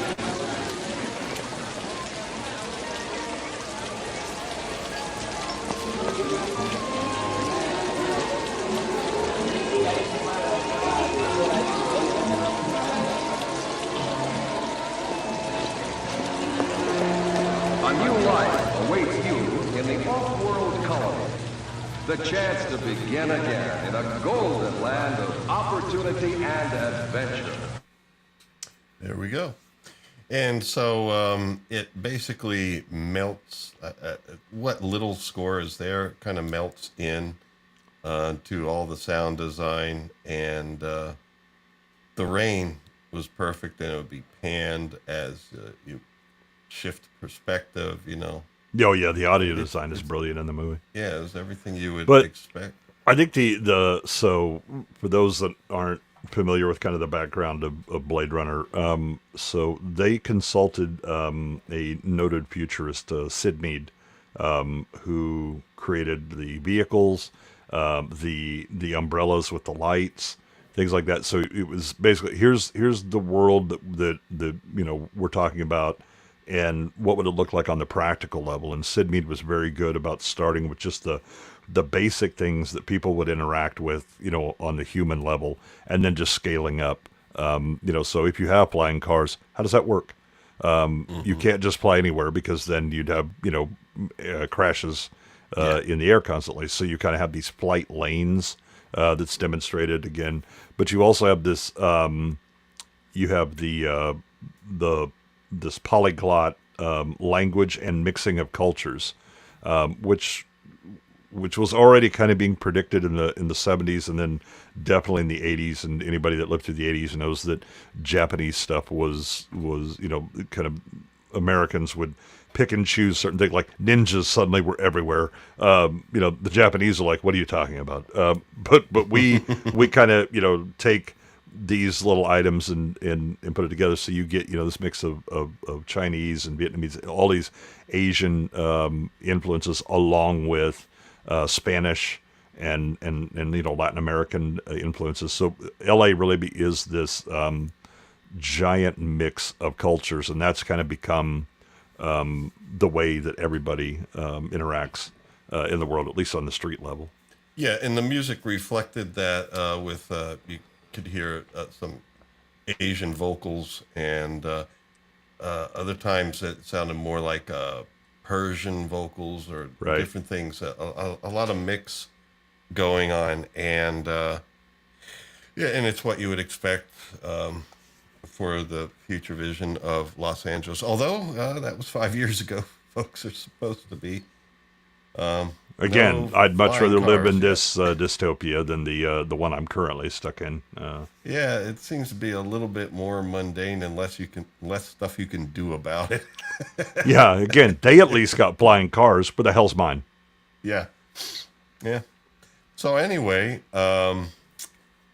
Deckard, which is the character played by Harrison Ford, decides he needs a little bite to eat. And now I would assume it's a Chinese restaurant, or I don't know.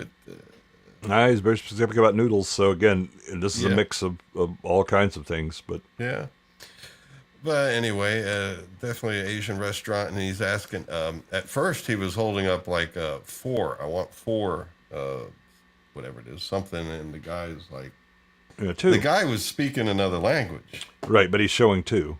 And then Harrison Ford's like, no, 4, like 2 and 2. And the guy's 2. And he's like, all right, but just give me noodles as well. Yeah.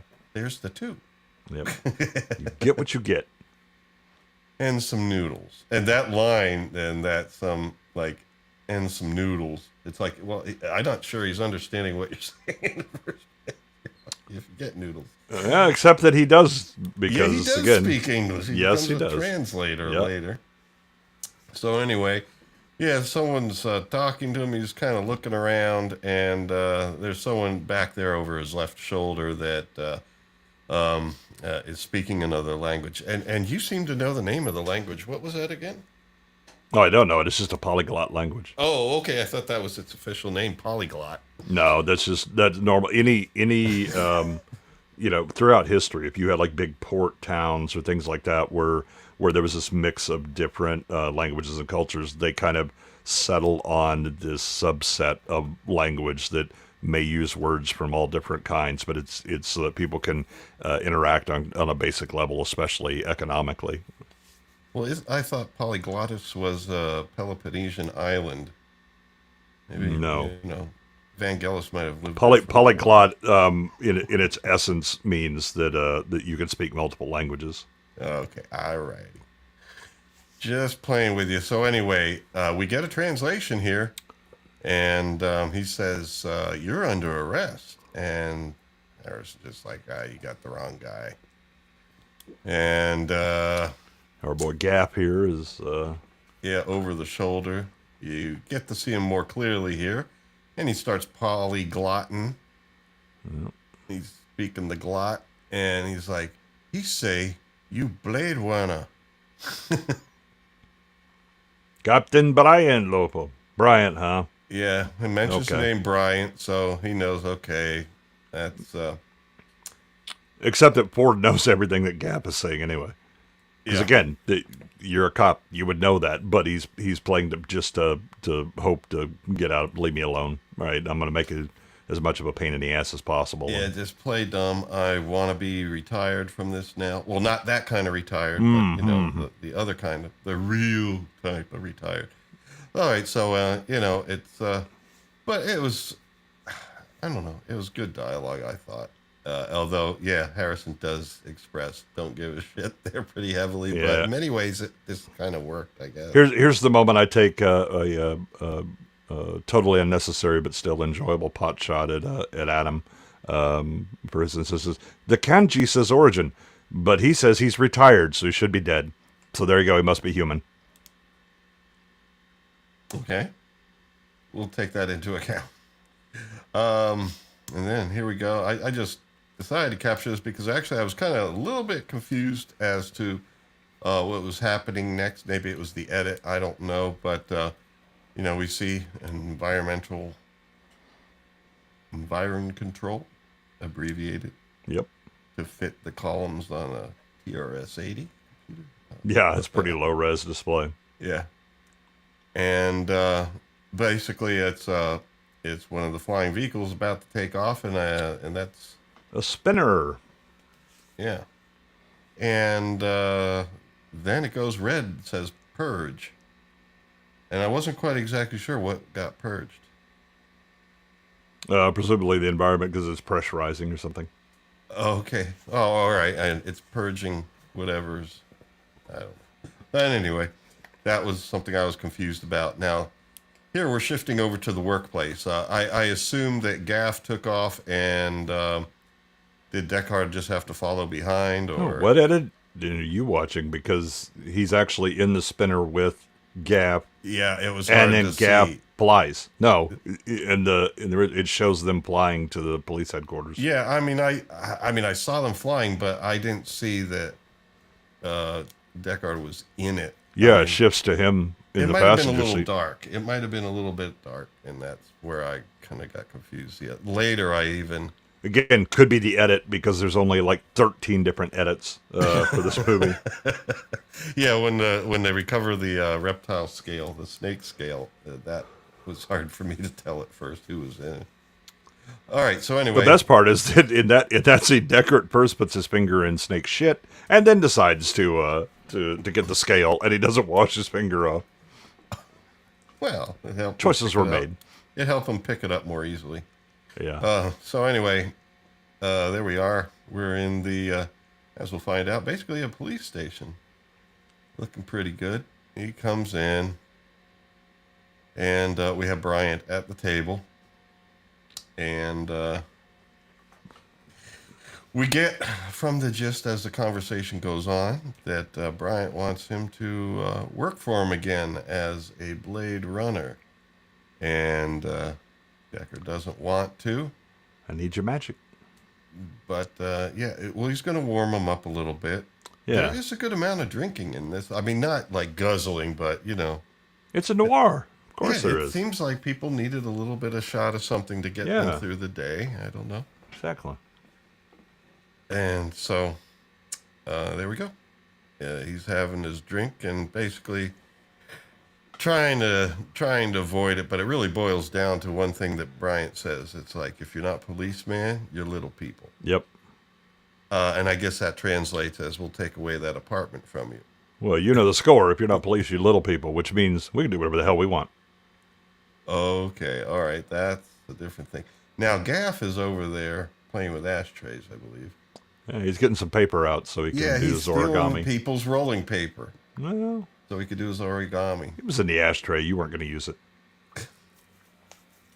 So, yeah, I mean, in this edit, the final cut edit, I mean, I should try to compare it to others because for me, I mean, I heard so much about this that I had something to go on, But for I think that, I mean, most people, I mean, the vast majority of people would say that Final Cut is the best cut.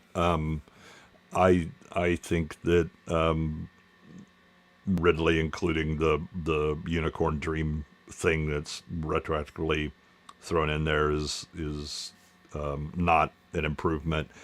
And I really wish that the original voiceover would have been actually competent and good. I think it was still used too much in the theatrical, but it could have been used in the way that that would have matched more of a film noir style. Mm-hmm. So I don't think it's possible to have like the best cut, because again, Harrison's mailing it in on a lot of stuff, and then Ridley is huffing his own farts, and between the two of them, it's really impossible. But I think you get damn close with a lot of these cuts. Yeah, the funny thing is, when I talked to Liza after seeing it again this week, like I guess twice, but I said, yeah, and she just like asked, about it, and I just kind of told her about the nouveau noir, a bit of cyberpunk, and just really a dark atmosphere to it. What do you call it? Dystopian and everything. Yeah. All Well, these this words. this really does set the visual design language for so much of what later becomes cyberpunk. I mean, it's hard to look at any modern cyberpunk thing and not go, "Yep, saw that in Blade Runner. Yep, that was in Blade Runner. Yep, you're Oh calling yeah, that up as well." definitely. Some of the sounds I'll point them out later were in some video games. But but I answered. But she had a comment about that because she knew about how he really just didn't want to be in Star Wars, really. And she said, "Well, it sounds like the type of film he would have preferred to have been in than Star Wars." And I didn't answer directly, but I was I wasn't totally getting that either. I I don't. think, I don't think he liked sci-fi. yeah. I think that he thought it was little kid stuff and silly and things like that. And Well, this that wasn't.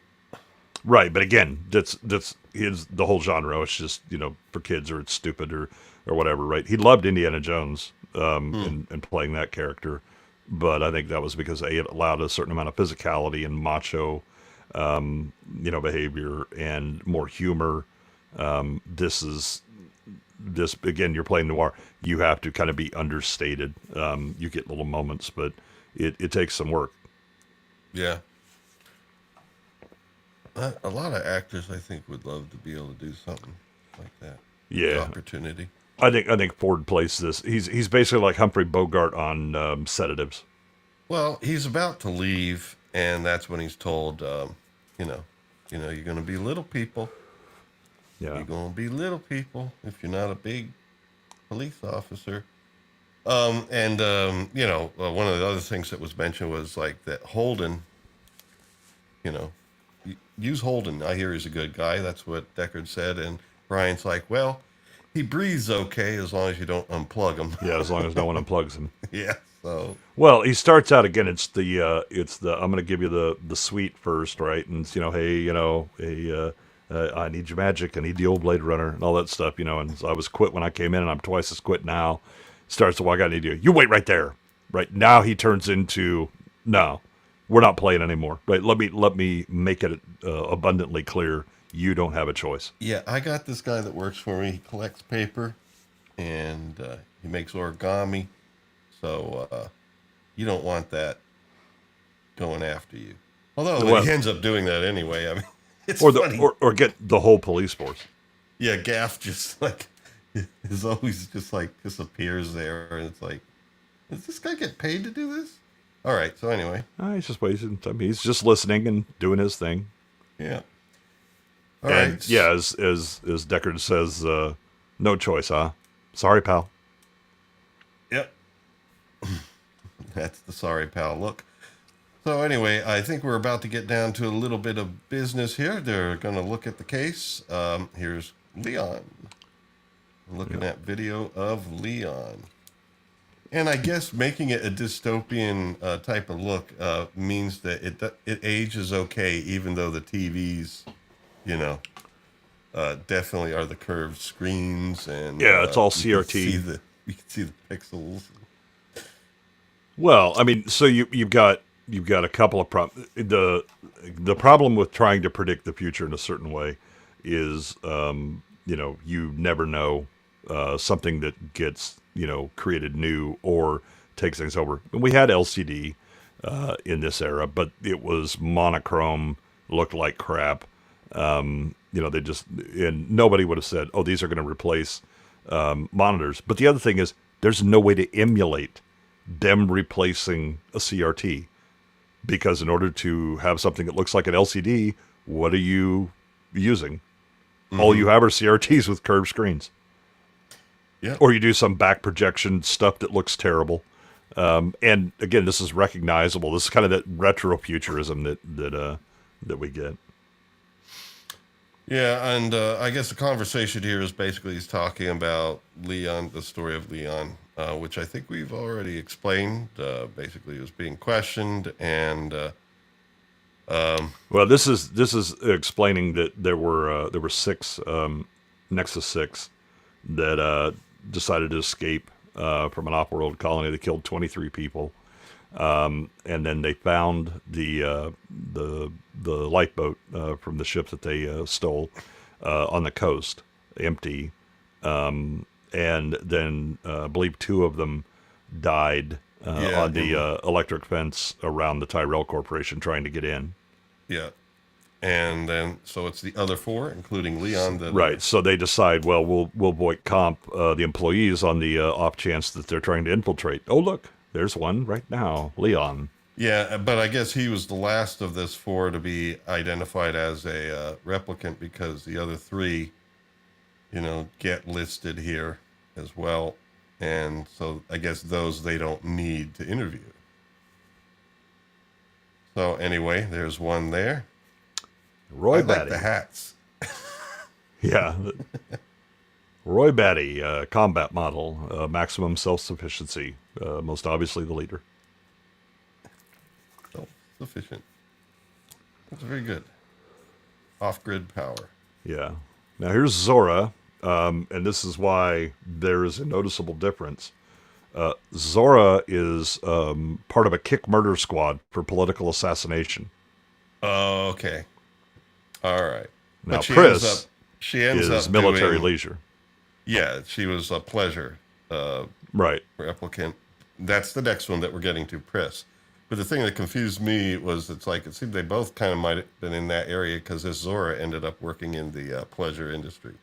Well, I mean, again, Zora's an attractive woman and trying to not stick out. What is there? Is there a lot of political assassination jobs that she can take on the Earth without drawing that's attention? So yeah, she does what she does. Yeah. I would have gone with selling Chinese food or close equivalents. So yeah, they're talking back and forth. Another thing we learned here, and I think it's when you see this face, it's like, all right, so these are advanced models. They're improved in every way, and what's the safety on them? And he says like 4-year lifespan. Yeah, because he's the Nexus 6, where he's explaining that the problem is these Nexus 6, which Deckard is not familiar with. They're advanced in every way, and the problem is that they tend to develop human emotions, love, hate, all of that. And so how do they stop that? Well, they give them a 4-year lifespan because the understanding from Tyrell Corporation is it's after that they tend to have these problems. All right, now I'm seeing the indication 4 here. Oh, It's like, did I have a 3 that we missed? yeah. Uh-oh. You might want to tell me when I do that. No, I think we played 3. Oh, okay. Well, I meant that we missed. No, I don't think we missed any. Okay, so we are going to do 4. And so here we go. There was something musically happening here that I keyed into. I don't remember off the top of my head, but here we go. Device. Which is what? 4-year lifespan.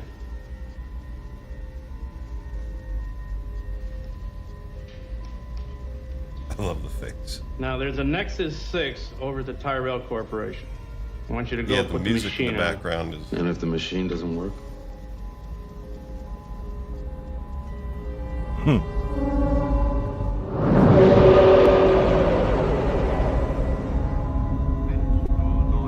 Now we get the big fun.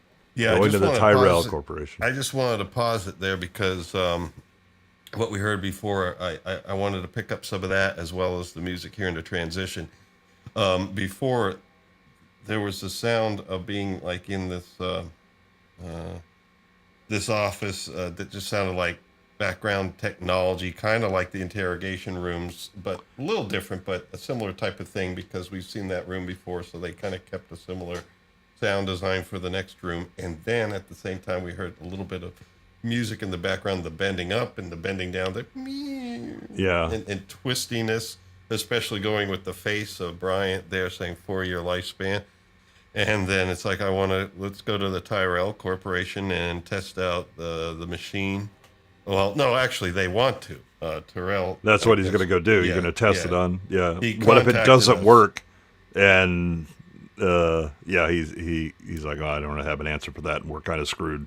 Yeah, so they get a chance to test it, is basically what they're doing. To see if it'll work on this Nexus. Nexus 6. Yeah. Version 6.0.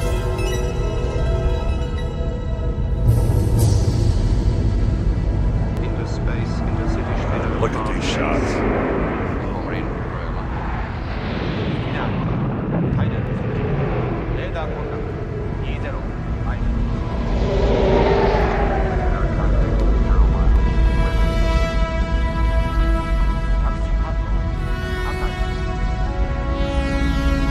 Listen to that sound.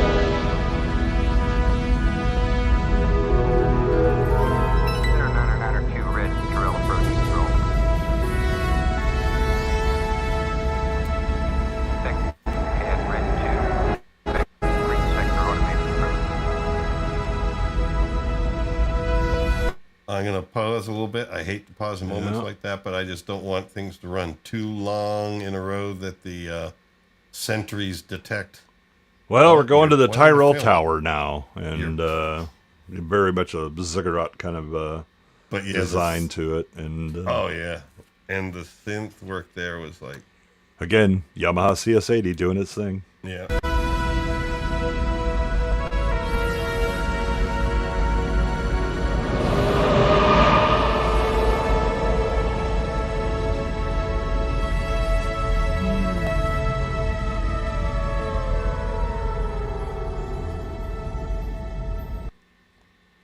All right. So Man we loves are- his ribbon controller.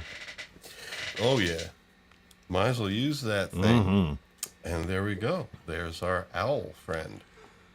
Yes, So let me go back to the slides here. which is not an owl.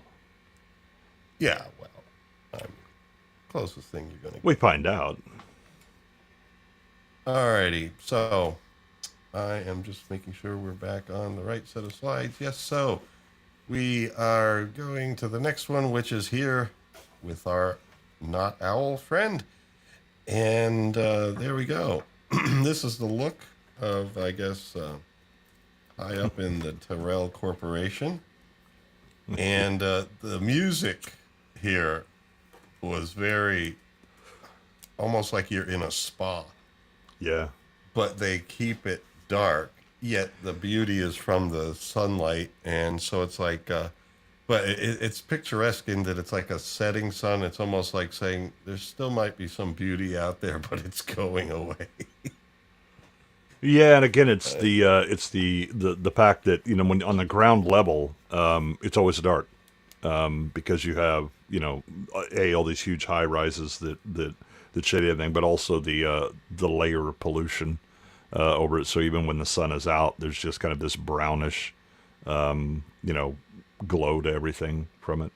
Well, that's not something that's all that foreign to Los Angeles, I guess. No, again, you know, especially in '82, Yeah. you know, where acid rain and they would have the smog levels announced, you know, in the news, and it'd just be this haze Red lying over it. rain is pouring down. Is the owl a pouring symbol down. for the tyranny? The all-seeing eye, you know, it could be. It could be. I think Ridley Scott had a few connections. Yeah, I think the other thing is a symbol of wisdom, Okay. and you're about to meet the smartest man around. Well, one of the reasons for its symbol of wisdom is also because it can turn its head in all directions, and it flies at night with superior vision, almost like it can see things that the prey cannot see. It has knowledge that the prey does not have because it could see what the prey cannot see. Yes. Ooh, That's why deep. sometimes it's That woke Mike up. sometimes it's a I symbol. gotta see this movie. I have nothing to say. That's all Although right, man. I will say the set designs are really, yeah, I really like this one. gorgeous, and the music is gorgeous. I Yeah. really do have to see this now. I don't think I can go to bed without seeing it. That would be Well, I have wise. to go to bed. But I would watch it, yes, immediately. It'd be like, okay, Lawrence, let's wrap this up. I got to go watch this movie. Let's go. Yeah. All right. call off work tomorrow.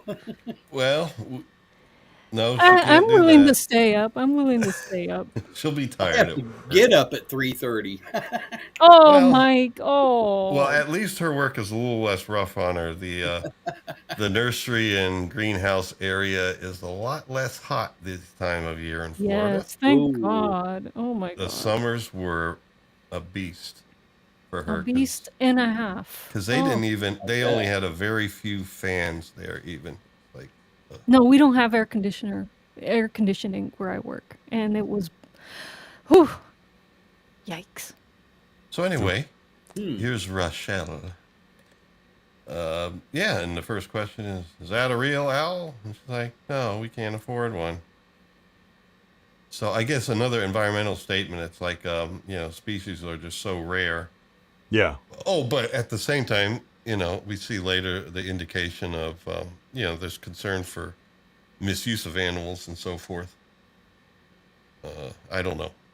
Since it's dystopian, we don't know how sincere that is. But, Is there? well, remember when she gets questioned? And she gets questions about the killing jar for the insects. Yeah.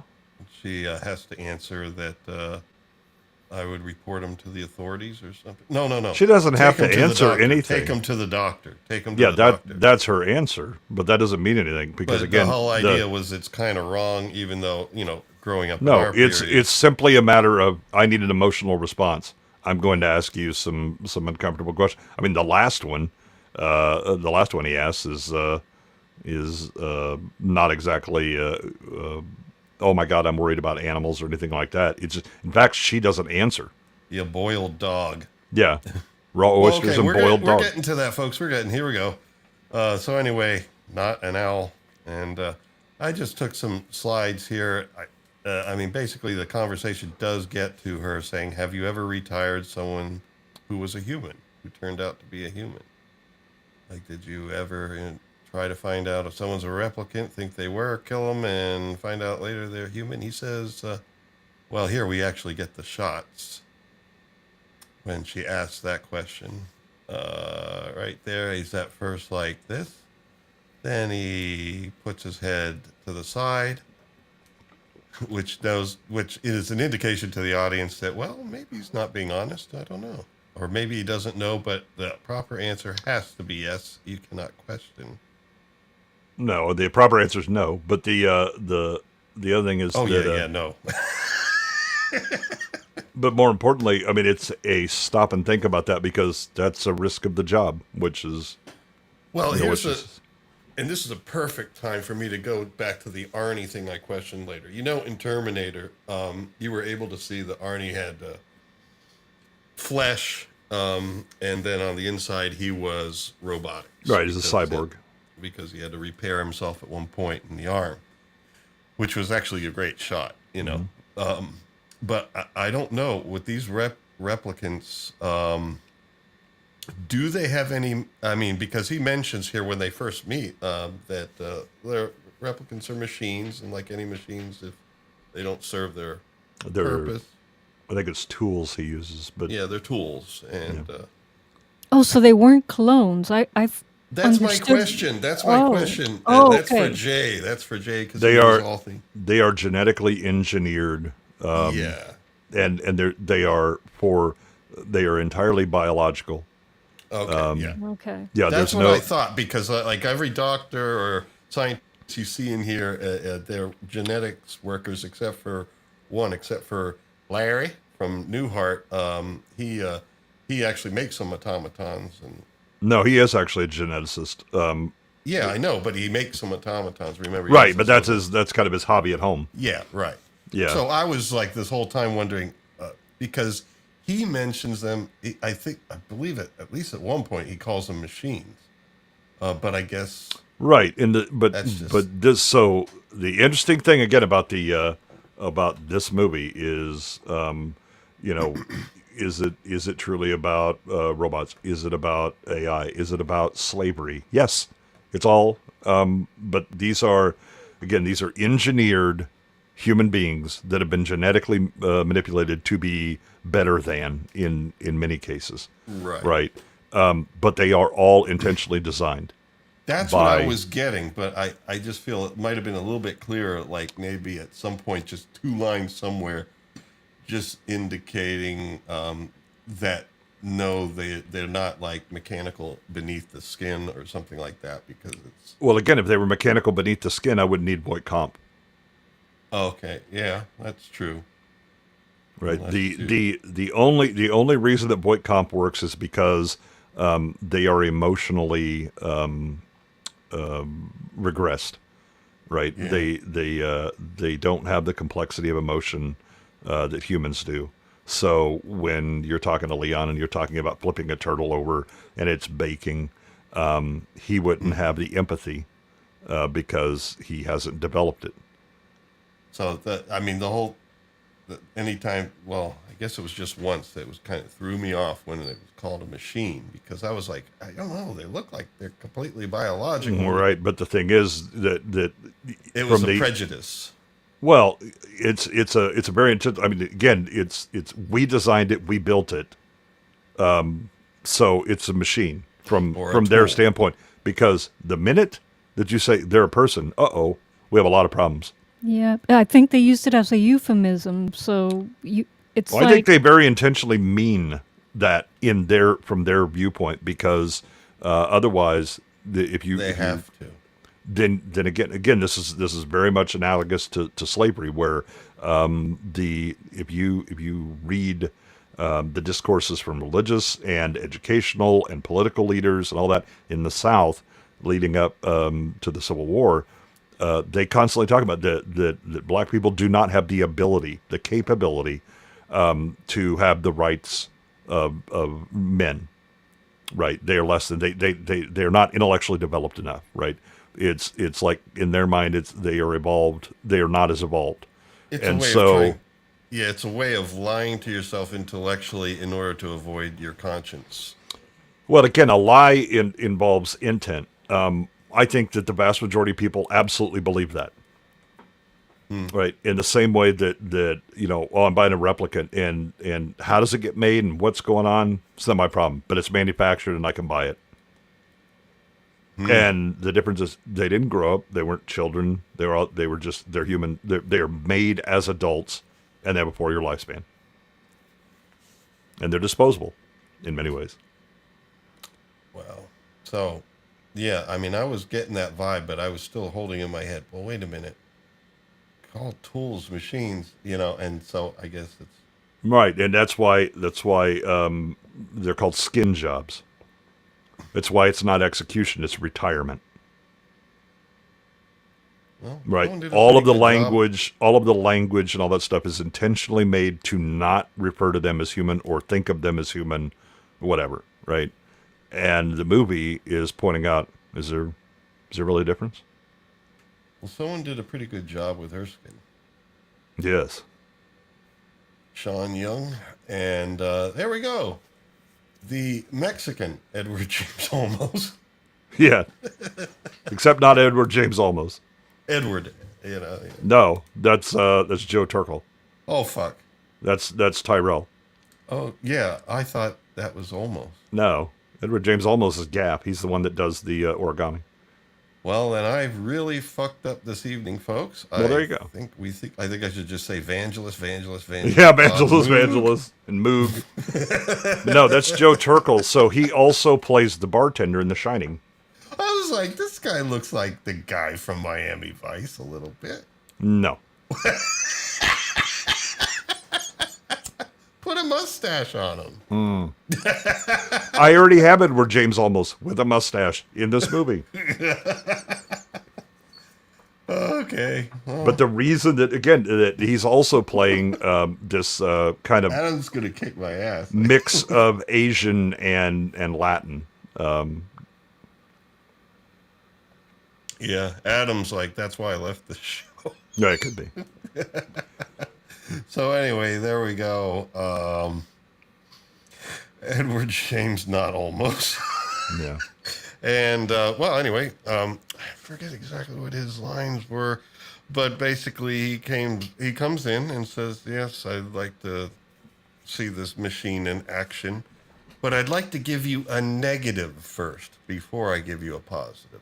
In other words, it's like, yeah, we're testing this machine, but he's kind of trying to indicate to Deckard that this first one is going to be a test on someone that's going to come out negative, you know?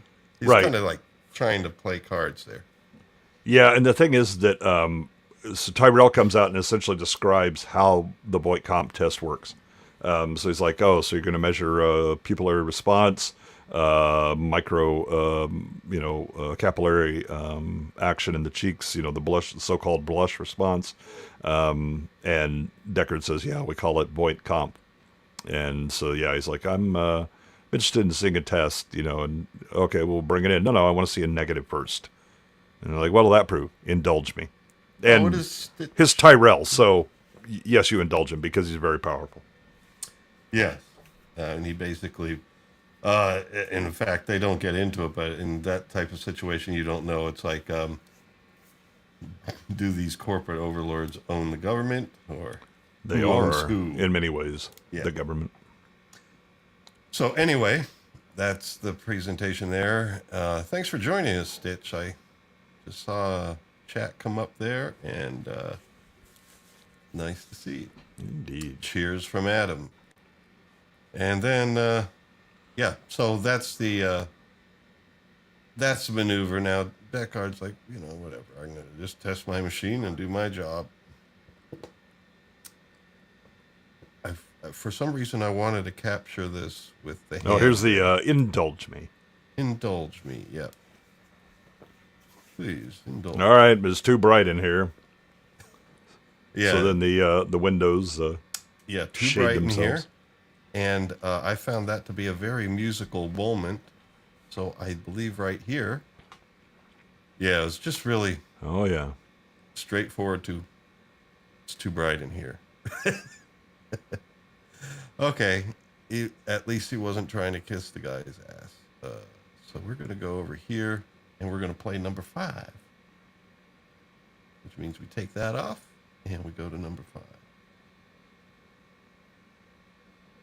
I should look some things up, but I just saw that face. I was like, oh, that must be Edward James Olmos.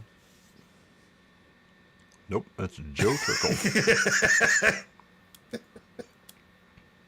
Well, not the first time. It's not going to be the It's too last. bright in here.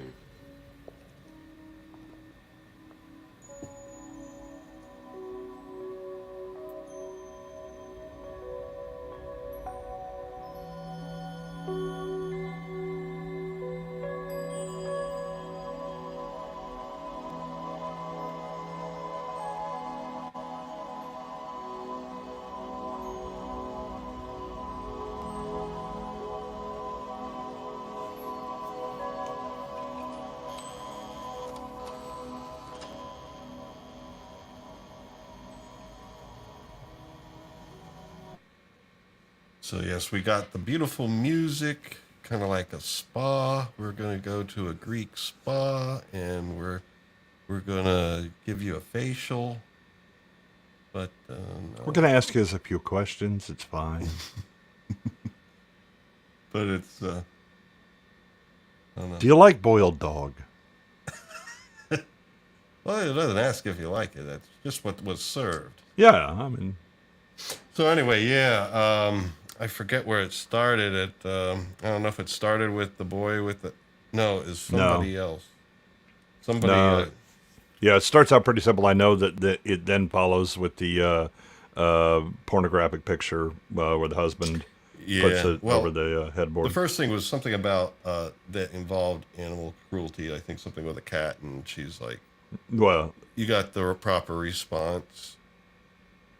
Again, he doesn't say anything. All he's doing is reading it, right? He asks the question. She does the thing. She kind of rolls her head. I love the one about you find a pornographic picture. She's like, you ask, are you trying to find out if I'm a replicant or a lesbian, Mr. Deckard? Oh, hold on, we're getting there right now. We're still at the point where she asked if she could smoke, and he's like, it won't affect the test. It won't affect the test. That's all he says. Here, eye on view. He's all business. And there we go. I think might be interesting to do next time. Maybe I could have Liza create some test questions. See if we're replicants. We're gonna voice Sometimes comp. I'm not sure. Yeah. Who's the Voight in the Voight conf? I don't know. Maybe his Mine's brother. John Voight? I don't know. Who's So- comp? It was a struggle. Yeah, bit. So anyway, here we go. Question one is something animal related, and she's in a cloud of smoke most of the time. That Yeah. doesn't help. The cameras are good enough to read through that and get a good look at the eye. Yeah, there's something about there's one about something crawling out, bug crawling on her skin. Oh, And yeah, it's the like, wasp. I'd kill it. Yeah, Wasp, I'd kill it. And you know what? The thing is, I would say there, be careful in trying to kill it, because Yeah. I swatted at a wasp a few weeks ago, and wasp, they put some poison in you that you do feel for a good 24 hours. they're armed and they have repeat shots. Yeah, so if you're going to kill it, make sure you have armor on. Otherwise, Wait till we harvest our sugar cane this month. If it's still hot. yeah. Get a lot of wasp and yellow jackets and Oh, Well, yes. that's one thing with sugar cane. You can harvest it when it's cold enough that they're gone.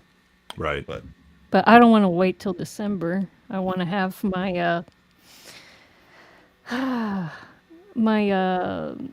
I forgot what the damn thing was called, mister. The name kefir, Molasses? kefir, pero no, the the sugar cane juice. yes, the guarapo, but to make what is the name of the drink we like? Kefir, No, Kefir's The alcoholic drink we like. mead. Apart from mead, because I have plenty of mead. rum. No. Well, I do have a distiller to I make like rum. margaritas, but Moonshine. Moonshine. I can't believe neck I of the woods. mojitos. Oh, mojito. Yeah. Well, yes. that's got rum. yeah. Yes. Yeah, but I mean we're gonna buy the rum. I am planning to distill some rum, but this Christmas I do want to have some nice mojitos made with guarapo. But no, so we do we make have to our- harvest in November. We do make our own water kefir, which is like cane water and Right. cactus Yes. crystals, because it really helps with digestion. Yes, And it's good so- for you. Mojitos are they're like the lions laying in the tall grass. You'll drink those and be like, oh, this is it's fine. It's a hi, what's up? You don't feel those coming, and Oh, they're delicious. yes, they are. Yeah. Especially on a hot day, man, they're really cool and refreshing. And then all of a sudden, you're waking up wondering how long you've been passed out in your yard.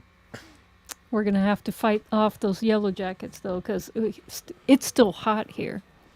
It's still Well, hot here. it's better than it was. I mean, it was this summer. It was.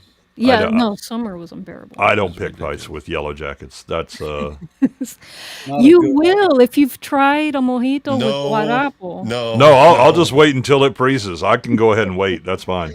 I still Ay, have PTSD from a wasp a few weeks ago. Yellow jackets have a bad habit of swarming. Because it's like, it hit me in this knuckle and this hand. Why do I feel it in all the fingers on this hand? Uh-huh.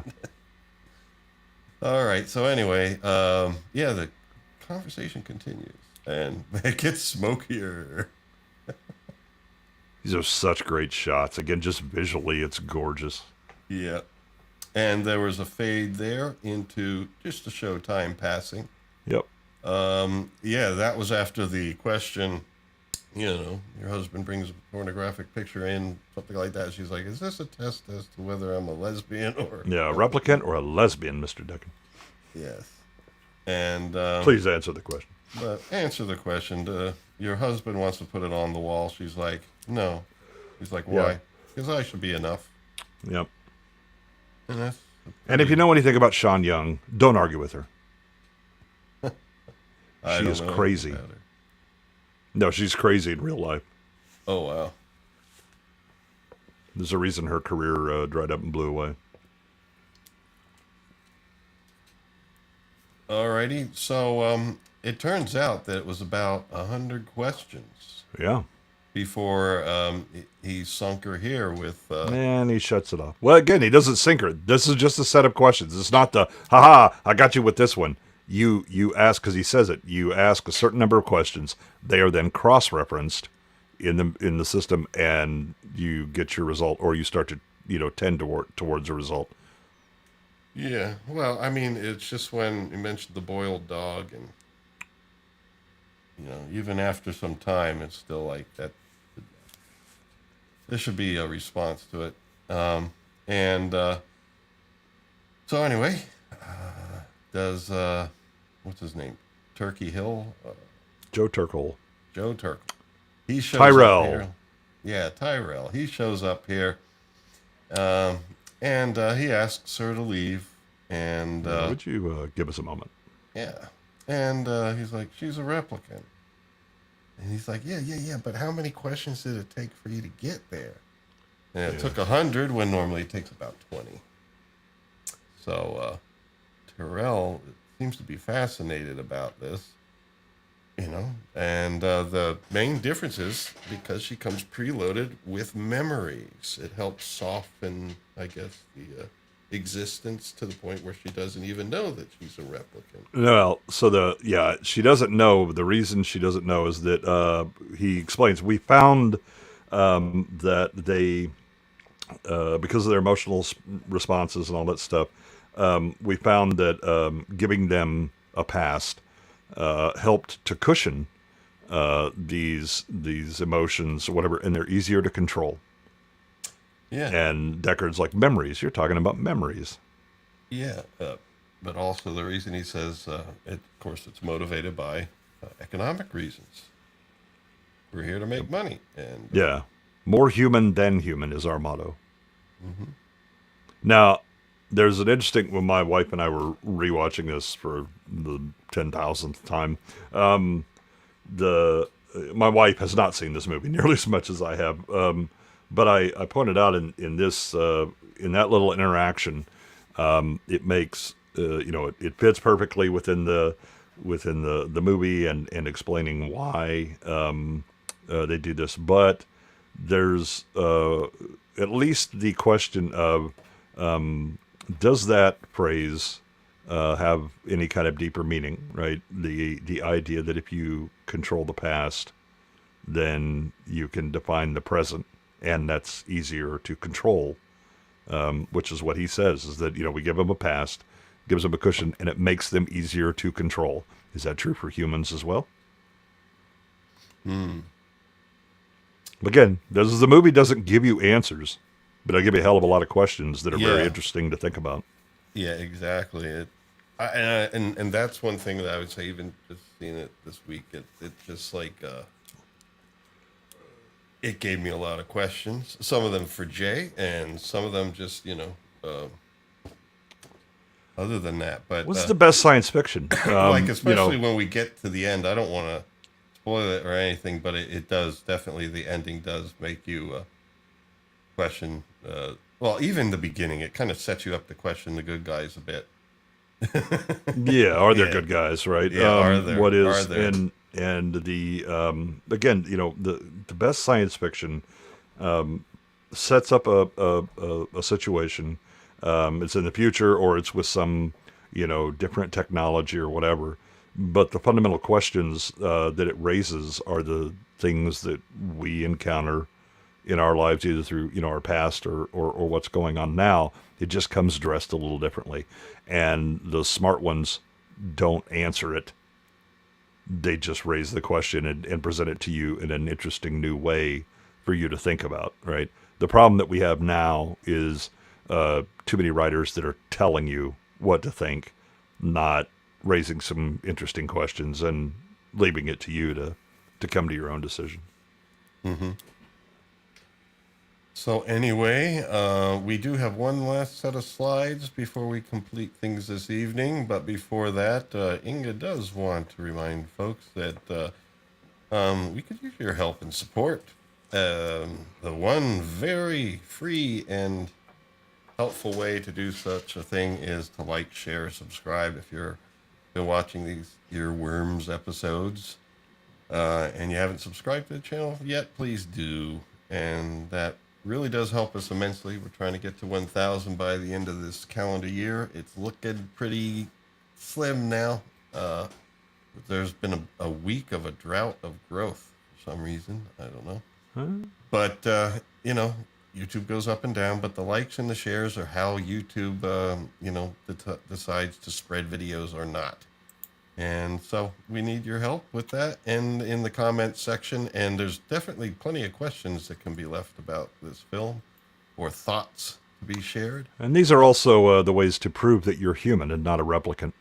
Yes, especially if you decide from our bonfire store to have a Go With the Signal Flow t-shirt, you may be a replicant, although we have natural fibers there, organic cotton, and all sorts of colors, all sustainable materials, but we do have organic cotton as an option.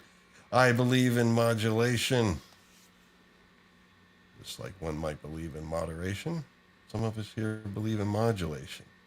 And then to truly prove you're human, you might want to wear a cat on your person. Inga. The high frequency creature known as Inga. And yes, there are t-shirts. I just decided to show the sweatshirt just to show that we do have those as well.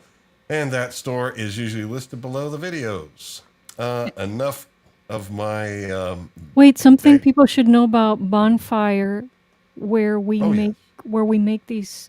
Well, we don't make garments. them. They make them, Well, but we basically have them printed Yes. on demand and shipped. Yeah, Bonfire's a little bit different from other drop shipping businesses in that they only source their garments from. I forgot what the certification is called, but it's non-sweatshop garment factories. So No all of the- replicants are working in those No factories. replicants. Yep. Exactly. There's no- It's a very humane company. It's very humanitarian, and so yeah. And Yeah, they, so that's they why ship we went with internationally. them instead of like Teespring, because the one that's more popular and common is Teespring. But we're just like, okay, if it costs a little bit more, It does cost a little bit more. we'd but it's rather worth it, not yeah. feel like we're just vlogging Temu stuff made by slave labor. Yes. know. Yeah. So anyway, but as you see, I'm not a very good salesman, but we do need to ask for a little bit of assistance with, paying for the streaming service and me spending a lot of hours and still fucking things up. Okay, so anyway, we are here. The last set of slides, and it looks like they're having fireworks at Tyrell Corporation. Maybe not that festive. But Just anyway. burn off from the oil wells. So anyway, Deckard's leaving. You can see that he has some mixed thoughts about this, because this is a replicant that doesn't know she's a replicant. And it's awfully hard to test on the Voight comp. Yes. So the machine's being pushed to its furthest limits. And of course, Coca-Cola needed to get some ad space there. Oh, there's plenty of companies that are advertised here. Sadly, many of them no longer exist. Atari is featured here. Pan Am. Well, maybe they came back. That's not Atari. Well, yeah, 2019. They should have said 2119. It's going to take a while before any of this stuff happens. I don't think any of this will ever happen because we seem to be regressing technology-wise. Yeah. And there we go, the Yukon, I believe. I've never stayed there. But this is the hotel where Leon was staying. Before, Deckard did a little bit of a U-turn. See some walking in the street there, and we see the Yukon Hotel. There we go. It has some glowing interior. And they like green. They really like green for the colors here. I guess it was to indicate smog in the air or something, and so the light from outside makes things look green. Yeah, I don't think there's any, natural whites in many places because, again, it's showing the pollution and just kind of the grime of the city. Yeah, and that light doesn't work consistently there. He was able to get it to turn on, but... A little love tap. And then he's going to stick his finger in some snake shit. Well, his friend there is rolling a... That's Edward James Olmos. Oh, actually, it does look a little bit more like him. Yes, indeed, it does. What was the name of his character? It's like the police chief. Castillo. Yeah, and Crockett and Tubbs worked for him, and yep, he should have been putting little unicorns down after they finished their jobs. No, but he did kill ninjas in a couple of episodes. That's how crazy the 80s were. Yeah, they were popular ninjas. But anyway, here, I think he's using like this glow lamp to see if there's urine. No, he's just looking for residue in the, he's just got a little flashlight and he sees the residue in the bottom of the tub and look, snake shit and then some snake scales. So, of course, he puts his finger in the snake shit first. It's not obvious that there's snake scales. I mean, later you get to understand that when he has it looked at. But at there's scales, big scales. Yeah. Well, I don't know. I was like, what is it? Could that be like some goo from someone's eye? I don't know. That was just... But anyway, and it looks like Leon wasn't very clean, and Zora must have been showering with him or something. I don't know that either of them were showering. I think they were keeping the snake in there. Oh, okay. Yeah. Because there's a scale. But fear not, it was not a real snake. But now, when we say not real snakes and not real owls, were they organic or purely mechanical? No, they're organic. Ah. Well, it's one of those things again. And manufactured. Okay. So it's basically more owl than owl, or more snake than snake. Well, I don't know if Tyrell makes them or not, because you okay. got a lot of black market action going on. Okay. Wow. But they are organic at least. So all right. You never know what you're going to learn when you go stream with Jay. So here we go. Let's keep that in a little baggie for later. From East LA, I saw when I looked it up. Parents were Mexican, but East LA, born and raised. There's a pretty interesting interview with Edward James Olmos talking about the making of this movie, where a lot of the like cityscape shots on the ground when they're walking and things like that, that Ridley Scott actually played the soundtrack while they were moving around and stuff like that, and he said it really did give you a sense of being in that world to a degree that he's never experienced since. The playing the Vangelis music while you're walking around just puts you in a mood, given what you see and everything else. Yeah, I will say this. Yes, we know, I confirmed he is Mexican, but that hat he's wearing, I think I've seen that hat in a store, a Cuban store in Miami called El Sol.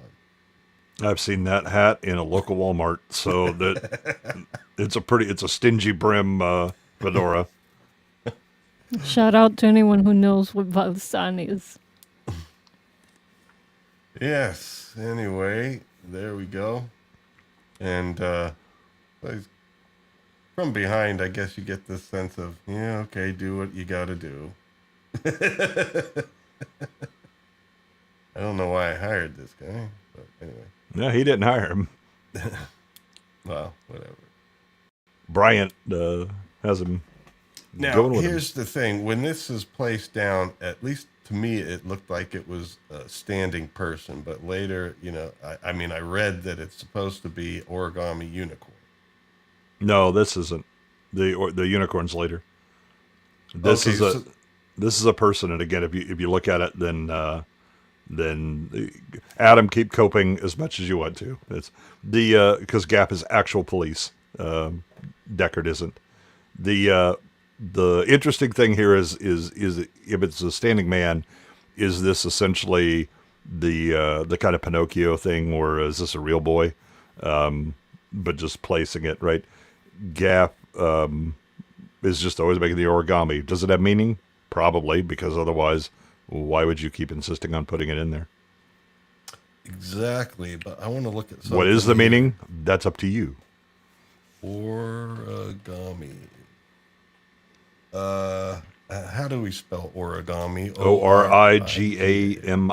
I'm looking up where I read, and it was Wikipedia where I read origami unicorn. That's what it says here in Wikipedia. There is an origami unicorn. This isn't it. Oh. Okay, so later there is an origami unicorn. Yes. And Adam, Gap is police. Deckard isn't. Why is He's retired. He's just so working. why does he a job. do an origami person here? That's why I said. So again, he makes origami. He puts it there. What is the meaning of it? Well, that's up to you. The meaning, the quickest meaning is essentially the Pinocchio. Is he a real man? Yeah. And that's why I thought, like, with the unicorn thing, it's like a statement of saying you're not real. No, there's a reason that he has a unicorn, and has to do with the replicant that Deckard is with. Uh-huh. Okay, she's the mayor. She's the unicorn. Yeah, she's the mayor that you need to kill in order to get darkness to rule the land. No, that's later. Okay. Alrighty. Well, all right. So here we go. So it's just origami for now. And actually pretty good origami, better than origami boulder. So anyway, here we are outside, and trying to read what that fluorescent light says. But, Star Jewelers, Citizen. Yeah. On the left, maybe. on the right, it's a dragon. That's the blue in the middle. There's no sign in the middle other than the streetlights. A little to the right. Well, okay. I just won't argue it. If what I'm seeing is not really there, then. Yeah, I see like a little, Well, you see the row of streetlights. To the right of that, there's like a hotel or a motel, and then on top of that, what's that? To the right, to the upper right is a dragon. Okay. All right. There we go. See, folks, we really are detail oriented here. And now, crushing and squeezing things, which is something that we'll learn is a bit of a habit of this guy. He's not crushing anything. Oh, but he had something. His hands are having his hand is having a seizure. Oh, okay. So in the middle there, that's not a no, it's his wad palm of something. Oh, okay. Well, just has dirty nails and a dirty palm. Okay. All right. Well, I thought it was crushing something. Nope. His systems are starting to shut down a bit.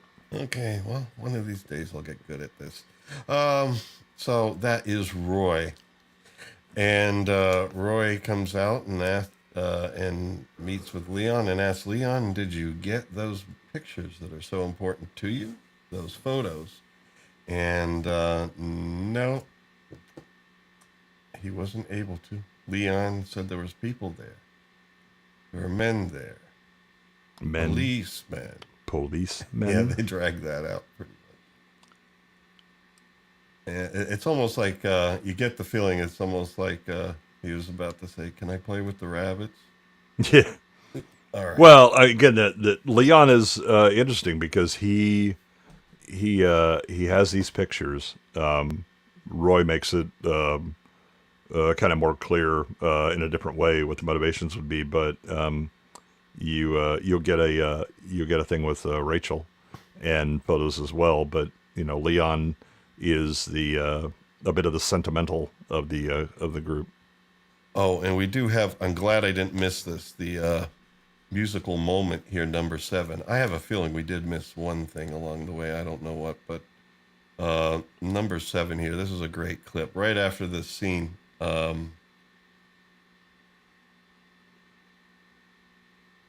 we go. Let us play it.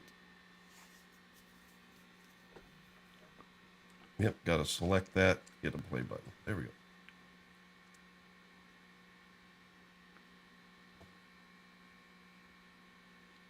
Stitch does make a good point about the aesthetics that, it just slides right into Neuromancer and cyberpunk in general. Just takes these aesthetics and runs with them. Little tykes on bikes.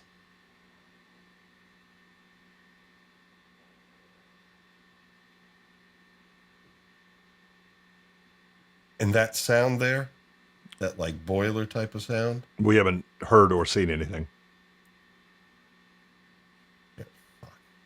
I'm seeing it. What the fuck? Well, that makes one of us. I'm in the stage here. All right. So what do you see on screen now? Do you I just see the background. You just see the background. And when I do this, do you see? I see the placeholder. The place. Oh, it's just a placeholder. It's not the actual. No. All right. Well, I was seeing it. I don't know why. Because I'm actually in the same tab now. It's not like before when I was in different tabs. We're on 6, right? Or is I'm looking at blackness with and now here we go. There's a little man. It looks like one that we missed. So we might as well get it anyway while we're here. Yeah. At least you're seeing it this time. Well, I'm seeing an origami figure. You here? Yes, I do now. All right.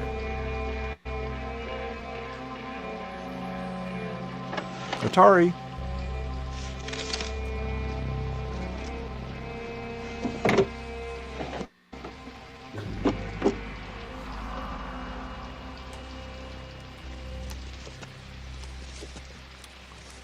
Oh, found his porn stash. The music's awesome. Yep. Getting Middle Eastern. Yeah, and so that's about as much as I captured for that moment. And now the moment that we were going to. This was just before what we went to with Leon talking with Roy. I missed this, but now we're going to see after Leon talking with Roy this beautiful moment. Hopefully it'll play this time. Okay, do you see Leon? I do see the two of them face to face. That is a good sign. And do you hear? Yep. Okay. Oh, yeah, and here we get the bicyclist. Yeah, that's what I was saying before when I said type sound. Yep. No.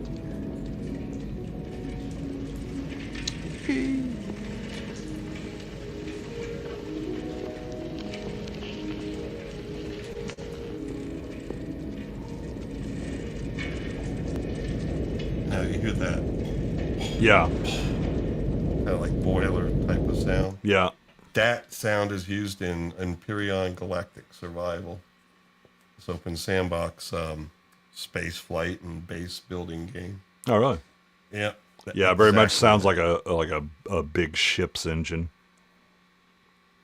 Alrighty. And then we go back here. We'll be closing things off shortly. I know this has been going on, but at least it's Blade Runner. It's the it good could have stuff. been worse. Eyes. I just make eyes.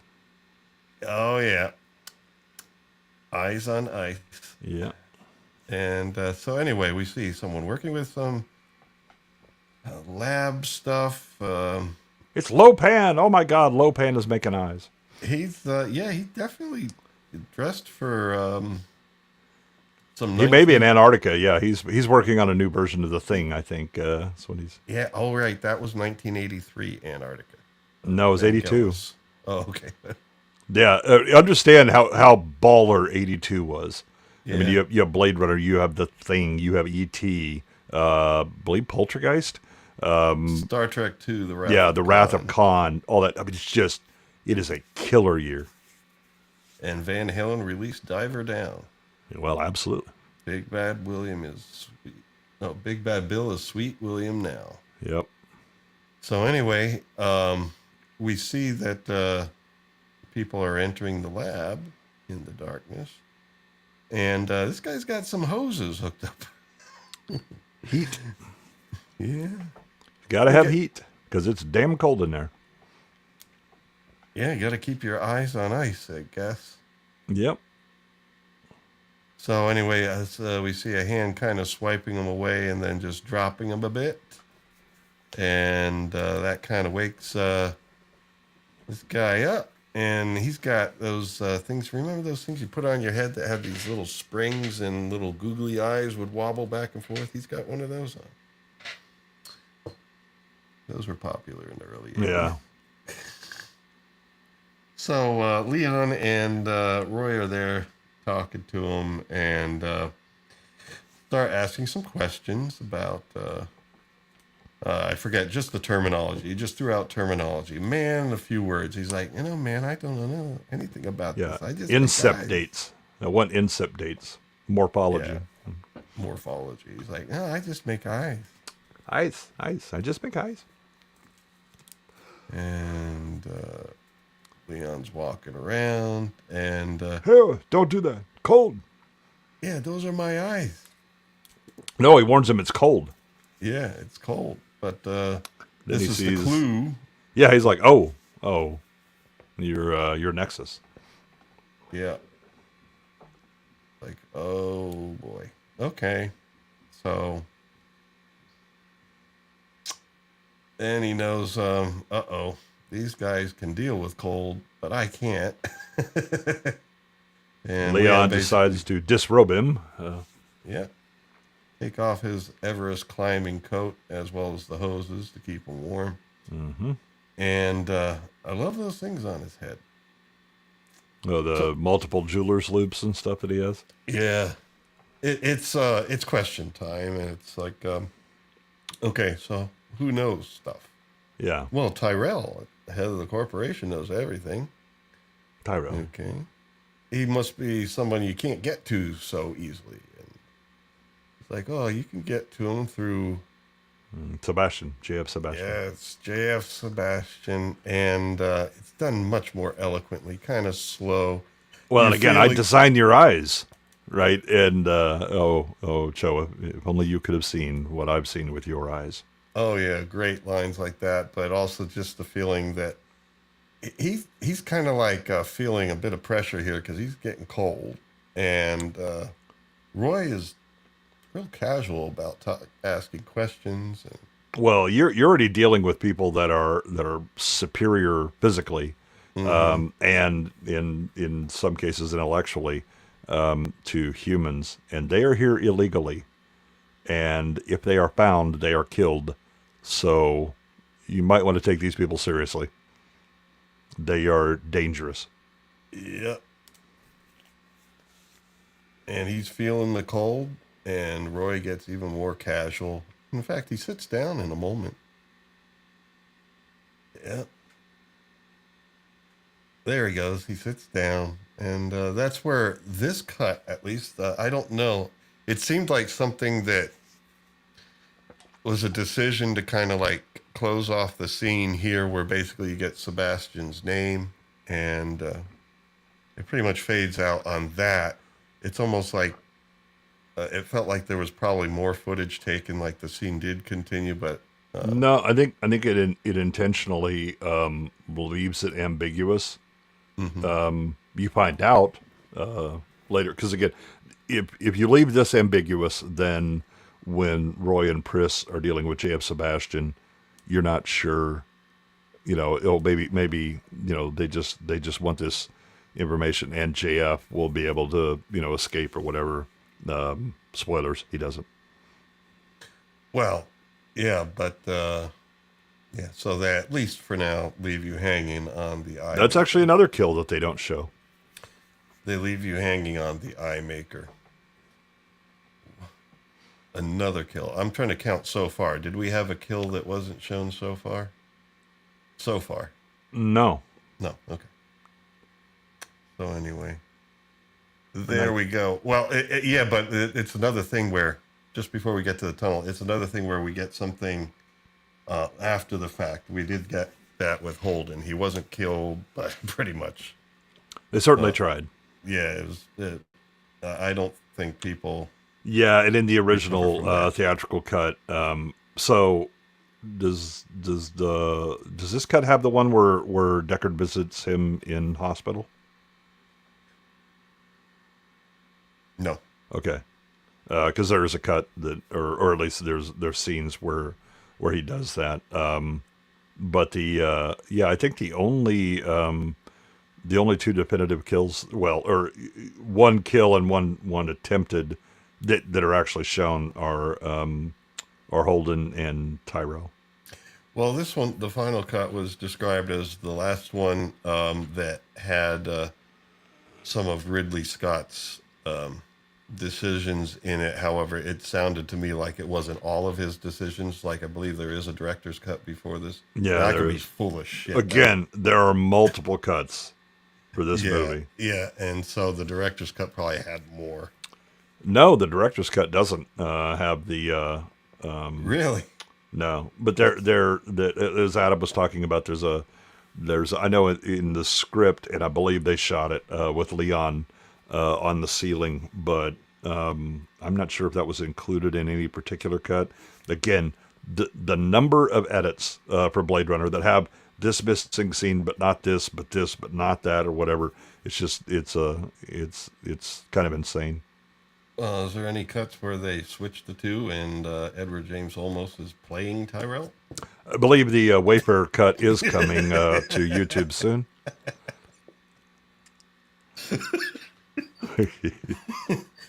Yeah, well, we might as well put Don Johnson in there as Gaff.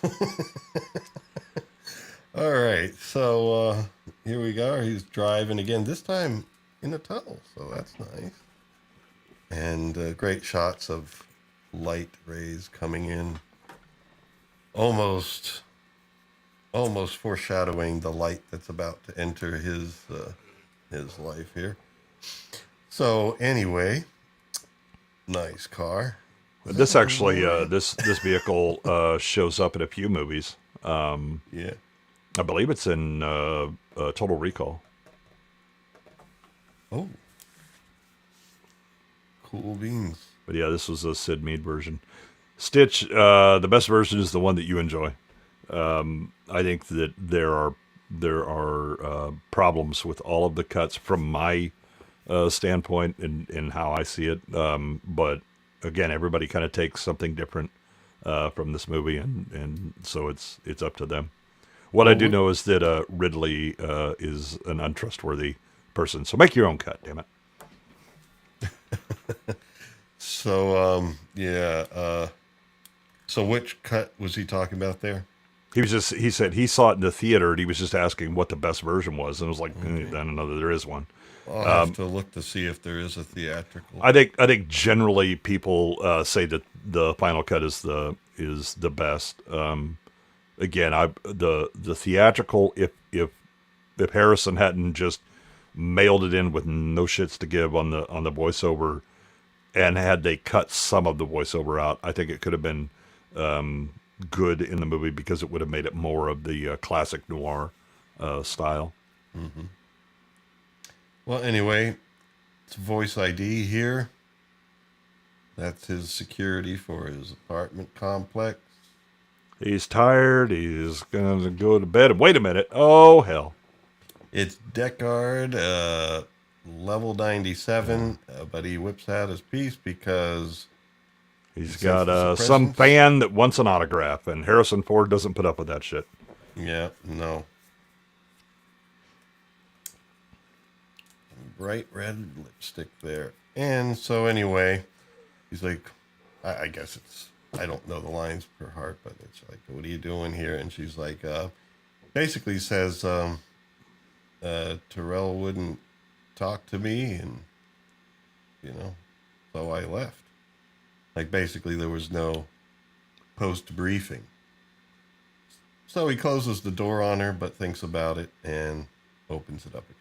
Yeah, understand. So this guy's a Blade Runner, and he's aware of what prior versions of replicants can do. They are dangerous, and he's just met one that's a Nexus 6, and believes that it's human, and that he suddenly it's in the elevator with him. That's a scary damn thing. Then Right. he kind of realized, asking some odd questions, and he's just like, I've had enough. I'm the hell with this, and close the door, and then thinks about it a bit, and lets her back in. Well, and that's the thing, I guess, like, that's his perspective, but in reality, This is the struggle he has, You right? would- This would be the struggle you would have. you as would a- say it's still Homo sapiens. Well, no, you wouldn't. Again, these are simply replicants. Okay, they're Homo superioris or they're something. tools. They're machines. We don't give biological names to machines. Okay. Damn. Well, I would have liked to see what the birthing process was like. Maybe hatcheries? Is this like They're assembled. Aldous Fully adult. Huxley? Oh, No, they're assembled. Damn. That's why it chose making eyes. So this is like Frankenstein type shit. These are manufactured. Organic, but manufactured. Yep, Damn. and all intentionally designed. Damn. Okay. Yeah, it's why they have no childhood. It's why they have no memories. That's true. They wouldn't have a gestation period. So yeah, a lot of this is stuff you need to really think about Yep. yourself, because the movie doesn't give it to you. Well, and again, it's why the from a storytelling perspective, right? That if you think about it as, oh, it's just in vitro and all that stuff or whatever, then you don't need Cho making eyes. Yeah.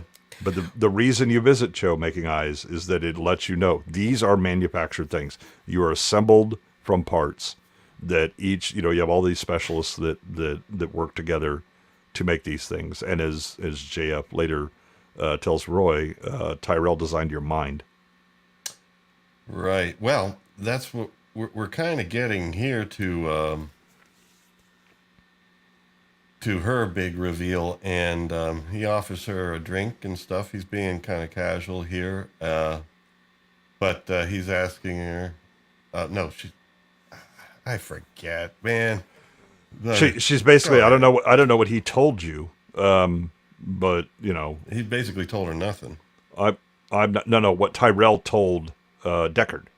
Oh, okay. She's like, I don't know what he told you, but I'm not a replicant, and pulls out like the picture. Yeah. Here's my mom, me and my mom. Yeah, I think that's right about here that she holds out the picture of her mom. Yeah. Mm-hmm. And then that's when he starts telling things about her life that she obviously wouldn't have told anybody else, because they were kind of... Yeah. Well, the one was kind of like her and her brother. Ooh, boy. Yeah. Yep. We're gonna go play doctor. You show me yours, I show you mine. He showed his, and you chickened out. Then the story about the spider. Yeah. And he's like, the mother- implants. The mother was eaten by the children. Yep. And 100 baby spiders came out, and they ate her. Implants. yeah, we're about to see his hand go to the side, and that's what he says. Implant. Yeah. Right there, implant. Implants. So we have a cue here for some music. So let's do this. Life. And this is 8, I believe. And so I assume you are seeing on screen Yes, him in his smug look. at this point in time. And here we go. They're somebody else's. They're Tyrell's nieces.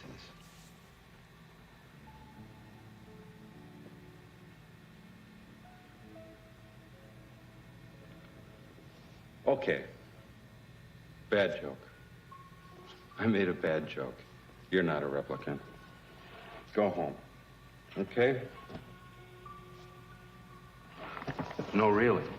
I'm sorry. Go home. He's not going to believe that after you say that. Yeah, he knows it.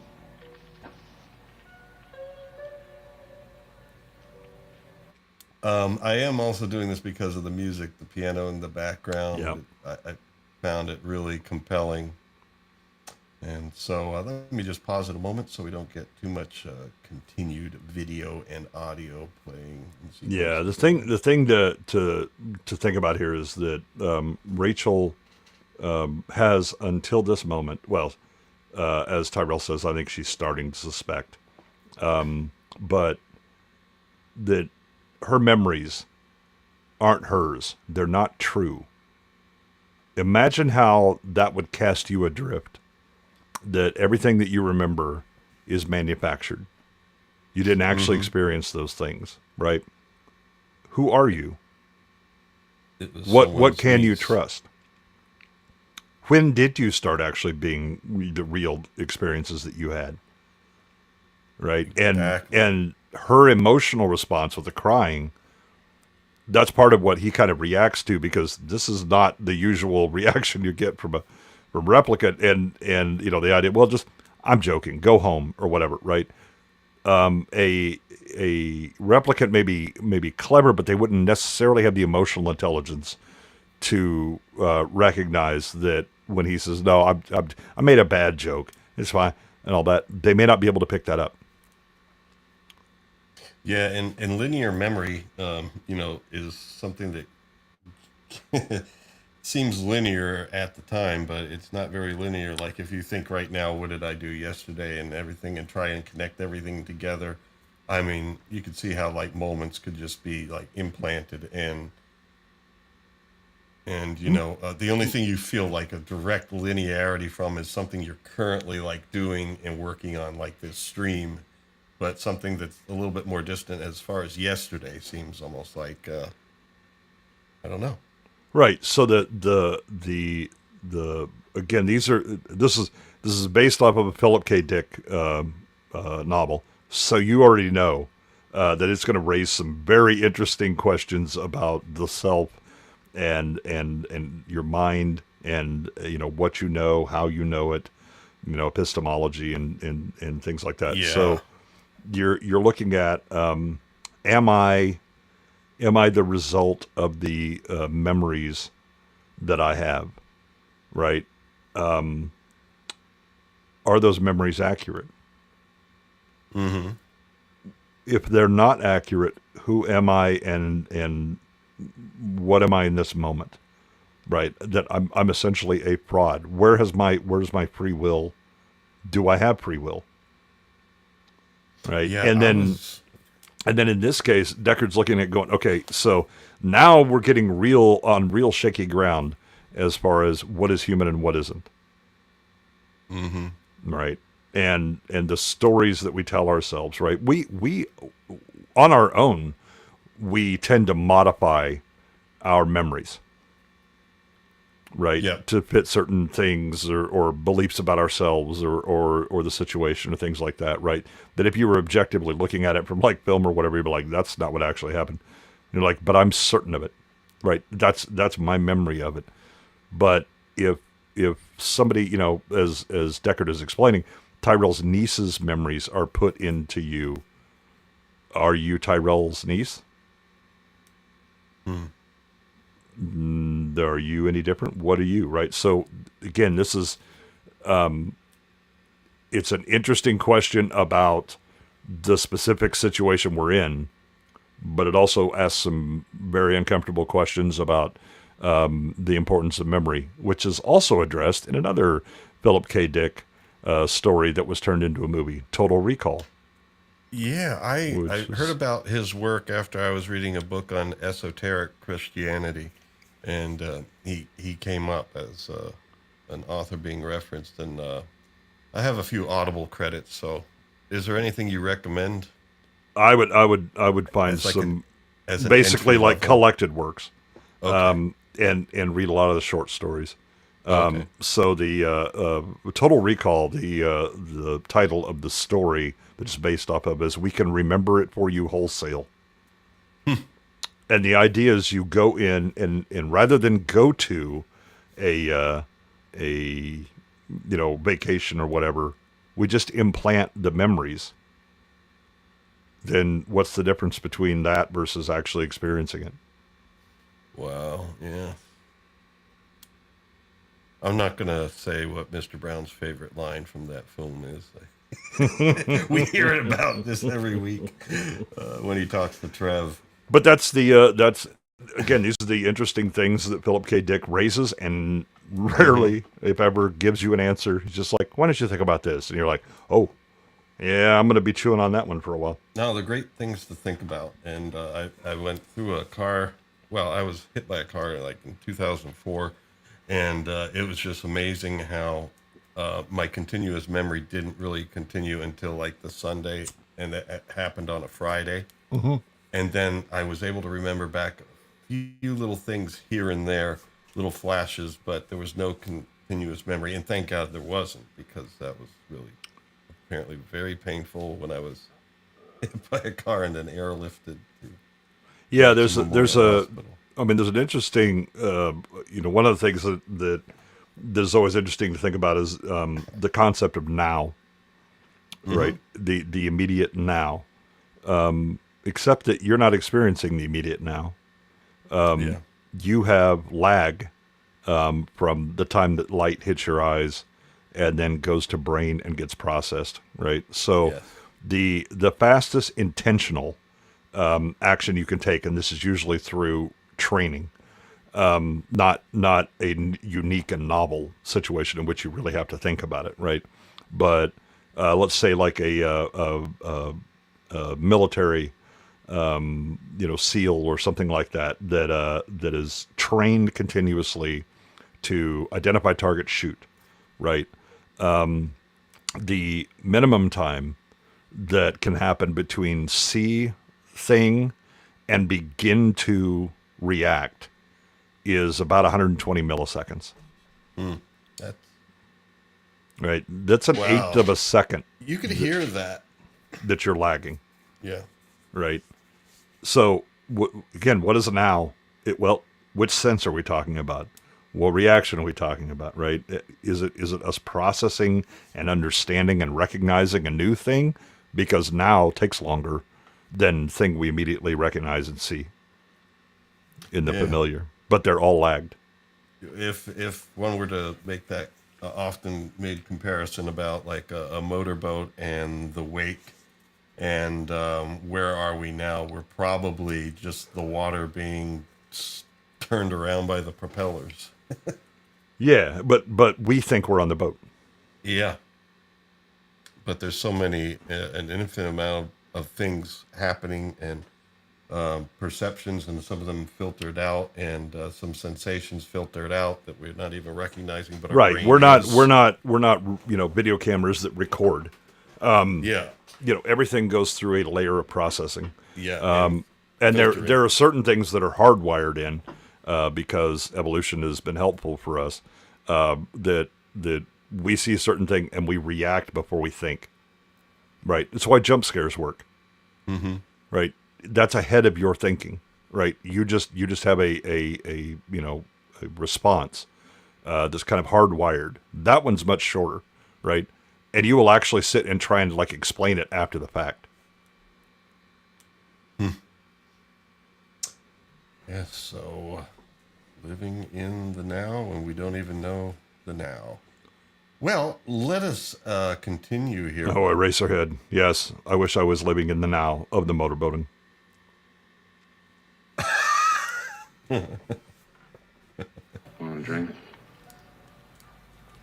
I'll get you a drink. I'll get a glass.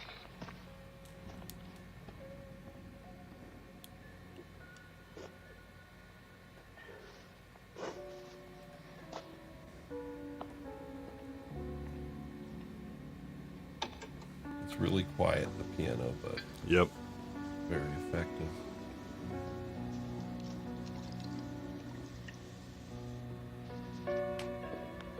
I don't think she's going to wait for that thing. No. She's had about enough of that.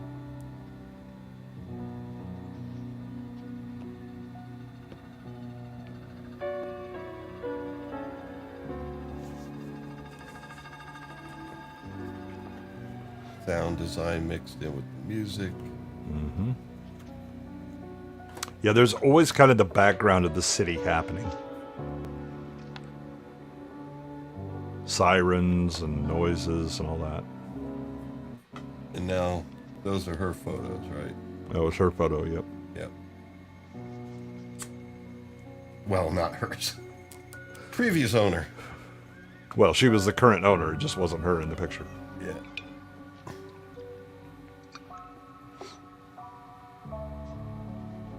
Now we're looking through Leon's.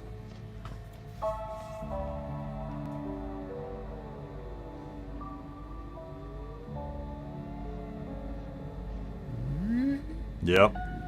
Again, that using the synth to kind of give that background idea of the city with sirens and all of that going on. All right, so I held it there for a moment. Now, from what I remember in doing these slides, we're back here. We need to click on the thing so I can progress it forward. There we go. And implants. And there he's taking a drink, and we have our final cue. We're going to end on a musical cue tonight. It's a beautiful segue. Is it Adam motorboating? Well, I haven't seen Adam on a motorboat, but I've seen Adam on a Segway. Well, oh my God.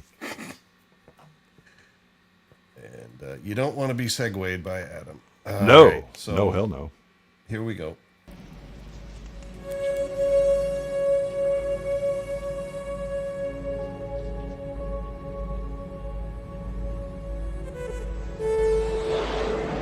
Gets a little jazzy. Mm-hmm.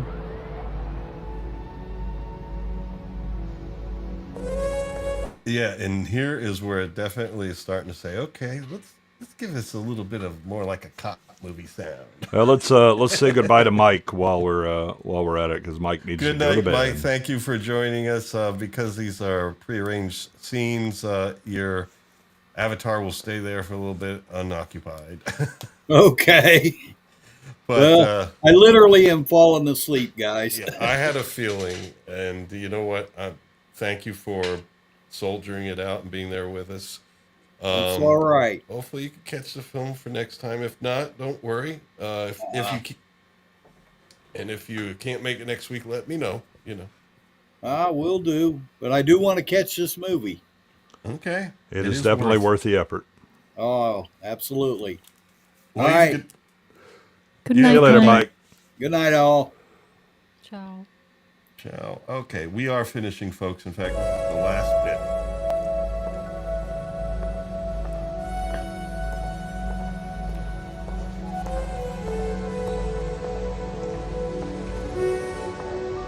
Here comes our girl, Press.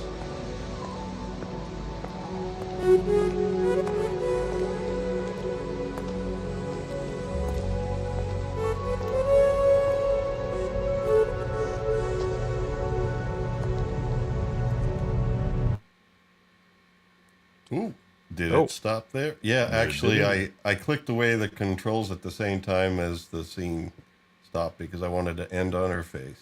Yeah. There we go. Is it Daryl? Yeah, well, I think the great part of the music is it sets so many moods, and you kind of understand the that melancholy music kind of gives you an idea of what life is like at ground level in this world. Mm-hmm. You know, they're advertising, the off-world colonies start a new life, and that's that's where the opportunity is. Those that are here are kind of left behind and working on some not so good situations. and it wasn't the hustle and bustle of the earlier scenes where you have more of like this international flavor, market type of approach. And here it's more of like solo person walking. Yeah, And, yeah. It's one thing to go to the, where the street vendors are. It's another thing to then walk home through, and especially at night, where everything is just kind of gray and depressing and oppressive, in a lot of ways. So we heard a line that would normally be played on saxophone or maybe a muted trumpet, Harmon mute on the trumpet, and but it's still quite effective, I think. And we will be picking up next time with this musical moment, because it does continue, and we'll see what Chris is going to do. Although I'm pretty sure just about everybody in the audience knows. But if you're new to the film, we still got you covered. Yeah. So anyway, Jay, thank you so much for being there. It would have been even more fucked up without you. Everybody would have been in the chat like, who? That's not Edward James Olmos. And he's not fucking Cuban, he's Mexican. Yeah. I think we're going to hear from his attorneys. Just claim your memories were implanted. It's fine.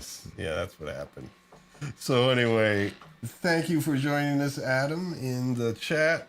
And Barbara, thank you. Eraserhead, Scott, Stitch, and earlier, Gato Gordo. Yeah, Gato. From Brazil. All right. So I think we're going to say goodnight. Anything that you wanted to say before we go? Don't worry. Next time, Liza will be a little more talkative, because we are going to see this movie probably now or tomorrow Yep. night. No. It has to be tonight. I have to see how this ends. Okay. Yes. It'll hook you. It hooks you early, and then you're like, oh, I'm in it. Let's go. Yes. And my boss will be like, yeah, you look tired. It's like, well, I saw Blade Runner for the first time Exactly. last night. Oh, Yeah. yeah. Have to And see it. thanks, Common People. It's great to hear from you again. He's recovering from the legend difficulties there. Your AI continues to traumatize him on a regular basis. So. Now, Yes. I want to be able to select a scene to end this on. I'm about to hit end stream, but it looks like it's telling me, are you sure you want to end the broadcast recording? It's like, yeah, but I was hoping you'd let me have a scene. But I guess I'm going to have to play it manually. I'm going to have to do it live. We'll do it live. We'll do it live. Okay, folks. So here we go. One by one, we're going to have to clear the scene. Good night, Psyche. Good night. Good night, Jay. Good night, Mike, although you're already gone. And good night to me. 8:56. We are now leaving the air.